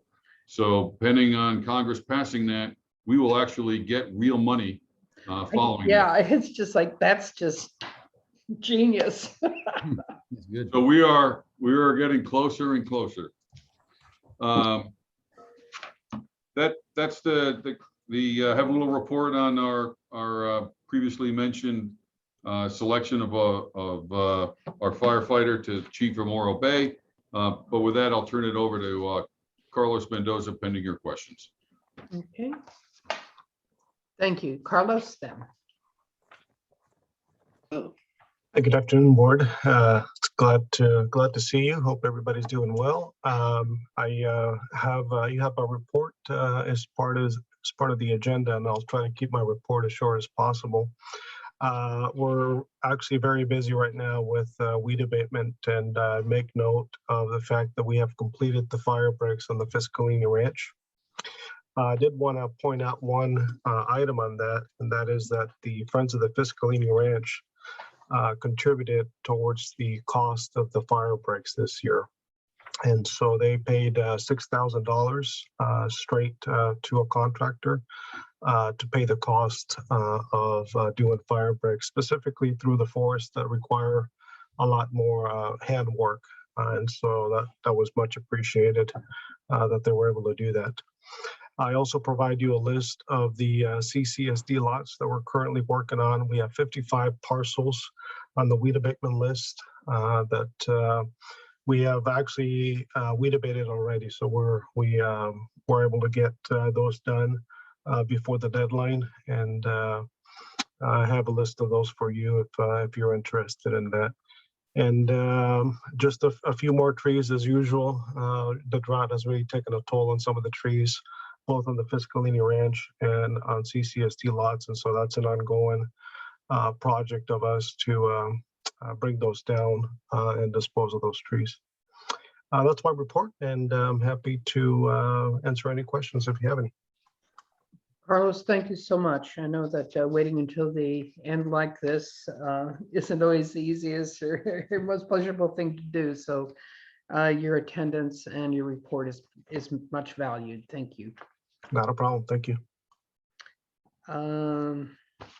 Let's see, I guess we move on then to the finance manager's report. Good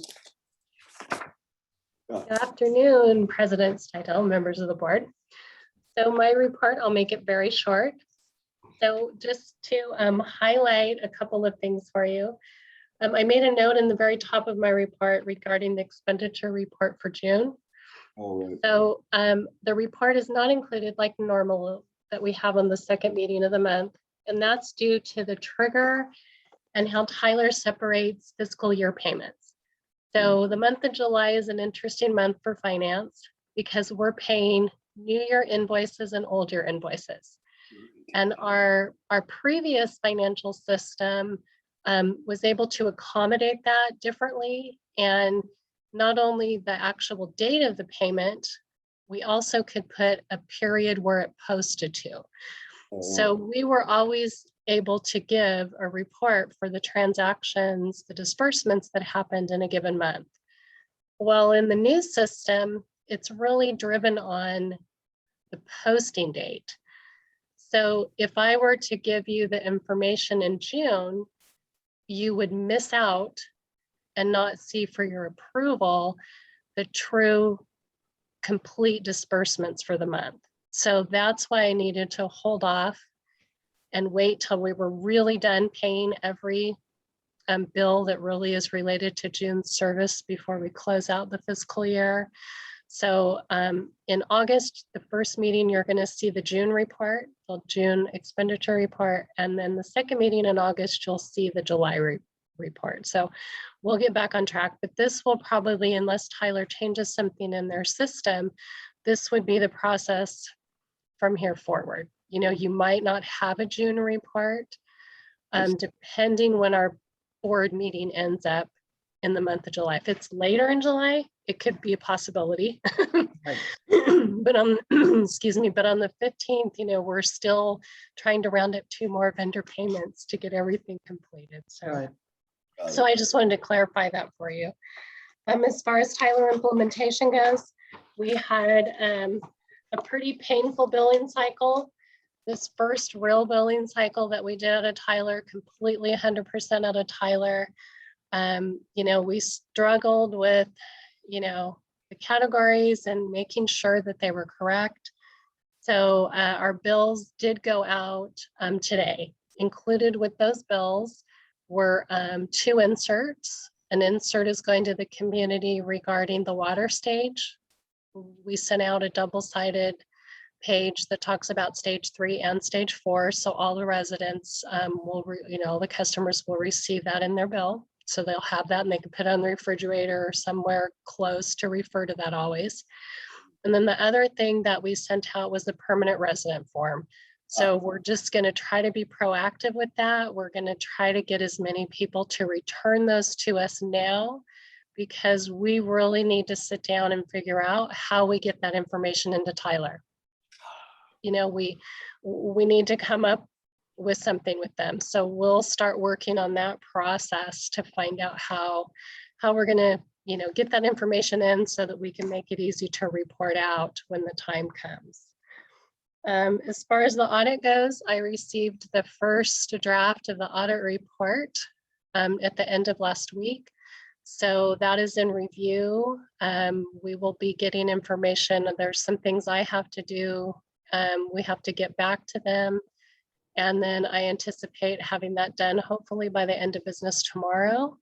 And then we will wait to see what their final review timeframe is. And if we can't make the posting for the end of the following week for the finance committee meeting, then I'll work with Chair Gray and we'll come up with like a special meeting if we need to. So that way we can get you the audit in the month of August.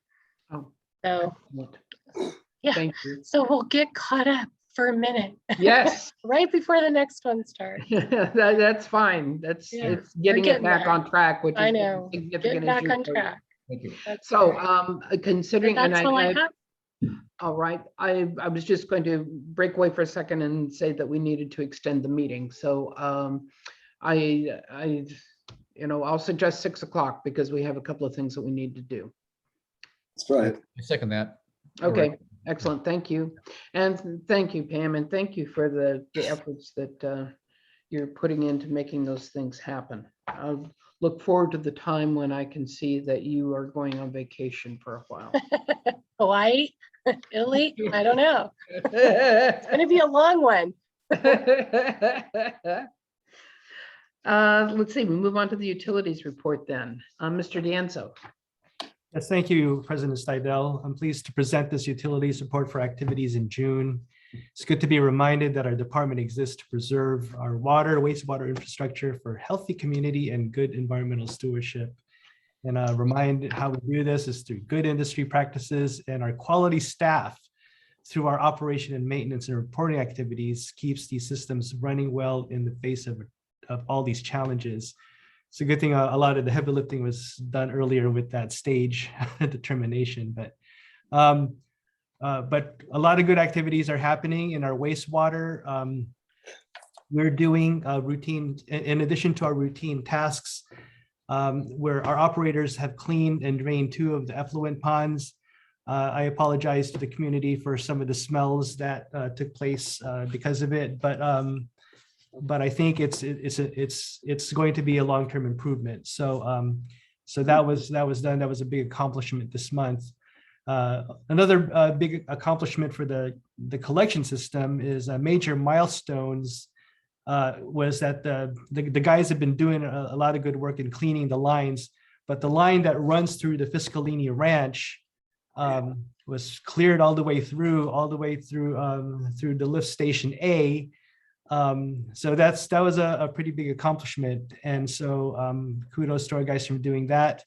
Also, they cleared a major clog on Moonstone Beach, on the line that runs along Moonstone Beach. So again, these are small victories that happen in the course of a month that I do like talking about. So I'm glad, kudos to our guys for being persistent and getting and clearing those major clogs. As far as our Tech Talk topic this month, it was appropriate as far as this topic on evapotranspiration. And like I mentioned earlier in the discussion, that our evapotranspiration rate is essentially the amount of water that gets lost to the atmosphere through the leaves of vegetation and also through evaporation, through the sun's activity directly on our water bodies and our creeks in this context. And it's different in here than it is in other parts of the county. Like in the drier parts of the county, those evapotranspiration rates are lost quicker to the environment and to the atmosphere because of the dryness and the heat and the pressure too that they experience. So but the significance of this though is in our irrigation practices, and that's why I encourage the community to consider the evapotranspiration rate, especially if you're using automatic irrigation systems that your plants might not need as much water as you think. And I know this is a big irrigation is one of the biggest water user as a percentage of water use in our community. So I do encourage all of you that do have automatic sprinklers to consider this into account as far as the amount of time and when you irrigate, to take evapotranspiration rates into account.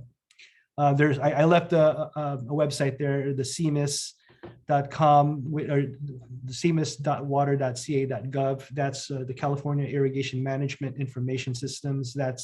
They keep the data on that for this county, not just for the county, but actually specifically for this region. So I encourage you to do that. Yeah. And also, as far as our water activities are concerned, since we are now officially in the dry season due to Palmer Flats drying up as of May 27th, our San Simeon well #1 is now back online. For those of you who don't know, we normally don't run that well when the creek is flowing because it's considered under the influence of a surface water body. And so, but it's back in service after we did raw sampling and confirmed that it's free of any kind of bacterial constituents. So that now is back online. Guys are also preparing for the upcoming meter upgrades. I will be presenting the RFP, the request for proposal for that. That would help us greatly as far as the future meter reads, as we've already discussed. That's a big issue for us here. So that will be next month. I'll be presenting that. As far as the water supply, as you know, our water supply water levels are trending low, and I do want to reiterate that it is a cycle, a common cycle for us here. We don't get new water during the dry season, and so we make it through the dry season, and it typically runs really low as to be expected. But with the anticipation that it'll start raining again during the rainy season, fortunately, it didn't do it that much in this past year. So we are in a little bit more of a dire straits. But again, we are under the mercy of the weather as far as getting rain when we should. But anyway, so it goes without saying that it is trending low at the moment. And last couple of things, the WRF activities, we are, the guys in the month of June, we're concentrating on repairing and preparing the UV/oxidation unit. It's a UV lamps and oxidation unit, and it's there were a couple of bulbs that I mentioned in the past report that needed repair, and that was being done also in the month of August, and also issues with the human machine interface, which is like a panel that the guys can use to be able to run operations more smoothly. We're getting all of that repaired. In the month of July, which I'm going to kind of go ahead a little bit, we will be installing the reverse osmosis filters. Remember, we were trying to withhold installing that due to wanting to expand the lifespan of it, but we will be installing it because we do need to run some tests in view of operating it in the near future, and at least be ready to operate it should it be needed. Couple of last things, the in-stream flow study task 1 portion, I presented this to the RNI committee. We will be bringing this before the finance committee and then eventually to your board in August, hopefully in August 12th of next month. So again, good things are happening relating to that. Good news also with the CDP permit application, that got extended. The county accepted our extension request, and they will be extending it through the end of the year, which we hope that the data for the other in-stream flow study tasks 2 will be ready for that. So that's positive news there. The zone 2 to zone 7, that Santa Rosa Creek Bridge pedestrian, that pedestrian bridge, there's a water line there. If you notice, if you ever walked that bridge lately, there's a line, a pipeline there right along the walkway. That's a temporary thing. We got the contracts for that all ready to go, and the submittals for materials are moving, and so we hope to get construction started on that, and hopefully by October 15th we'll be complete with that, but that is underway. Wow. Last thing here, as you can see, there's permit activities in the month of June, as noticed there. The new thing that we added is the vacation will serves. It's just people who it's basically an application that they give to the county to indicate that they will be running vacation rental activities in their home, and it'll clear some certain zoning issues with the county relating to their land, their use of their property. So it doesn't change any of their as far as they're still a residential, like I think what Pamela already alluded to today, they pay similar residential rates, but in order to kind of let your board know like where we stand as far as vacation rentals are concerned, we've now included it in our utilities report. And I think that's what I got. And so, yeah, if I have any other questions, I'm open for them. I don't see any. Mr. Danzo, if I could, I would buy you first beer or glass of wine for this evening, if that's of your inclination, because you've definitely put out a great deal of effort today in bringing information to the community. Director Farmer. Thank you, President Stidel. It's just a minor item. Oops. Okay, it's just I just went to lower my hand and I clicked on GarageBand by mistake. So good luck to me. I just wanted to point out to Ray, and I know he's been very busy, especially with regard to item 6A. But with regard to underwater supply status, where it says San Simeon Creek well levels are still trending below average, see attached charts. And of course, there were no charts attached. But like I said, it's totally understandable. I might have been the only person that caught that, and it's not a big deal, but I just thought I'd mention that. Oh, I apologize. I thought we did attach them like after the fact. I apologize. It's not, I don't think apologies necessarily because you've just been on overload, but I just wanted to point it out to you. Director Farmer, we did attach this morning those charts. Yeah. So they are there. In other words, the agenda that is out on the website, those have been attached to that for reference. Oh, I see. Got it. Thank you. All right. Yeah. That finishes the manager's reports, and so we're to future agenda items. The one thing that I wanted to add was earlier I'd mentioned the idea of bringing something back to the board regarding the items that Mr. Danzo had indicated that would be of value for his use in water assessment. And I know the piezometer was, no, it wasn't a piezometer, it's a transponder, was one of them. And I can't think of what the other was. And it was actually on the presentation document that he had. So I didn't have a point of reference. But if in reference to those items, I would like to have that come back to the board, explaining their application and potential costs so that we can consider that for action. Any, Director Farmer? Yes, thank you, President Stidel. Yes, I'd like to put a future agenda item for perhaps maybe the second meeting in August, if not the first, that the board discuss and consider affirming that the new skate park that's going to be built will be built in the old location, across from the Veterans Hall. Folks are still a little bit concerned about whether that is going to happen. And so if the board could just vote on that to calm any anxiety or concern around that, that might not be a bad idea. So It's already on the agenda.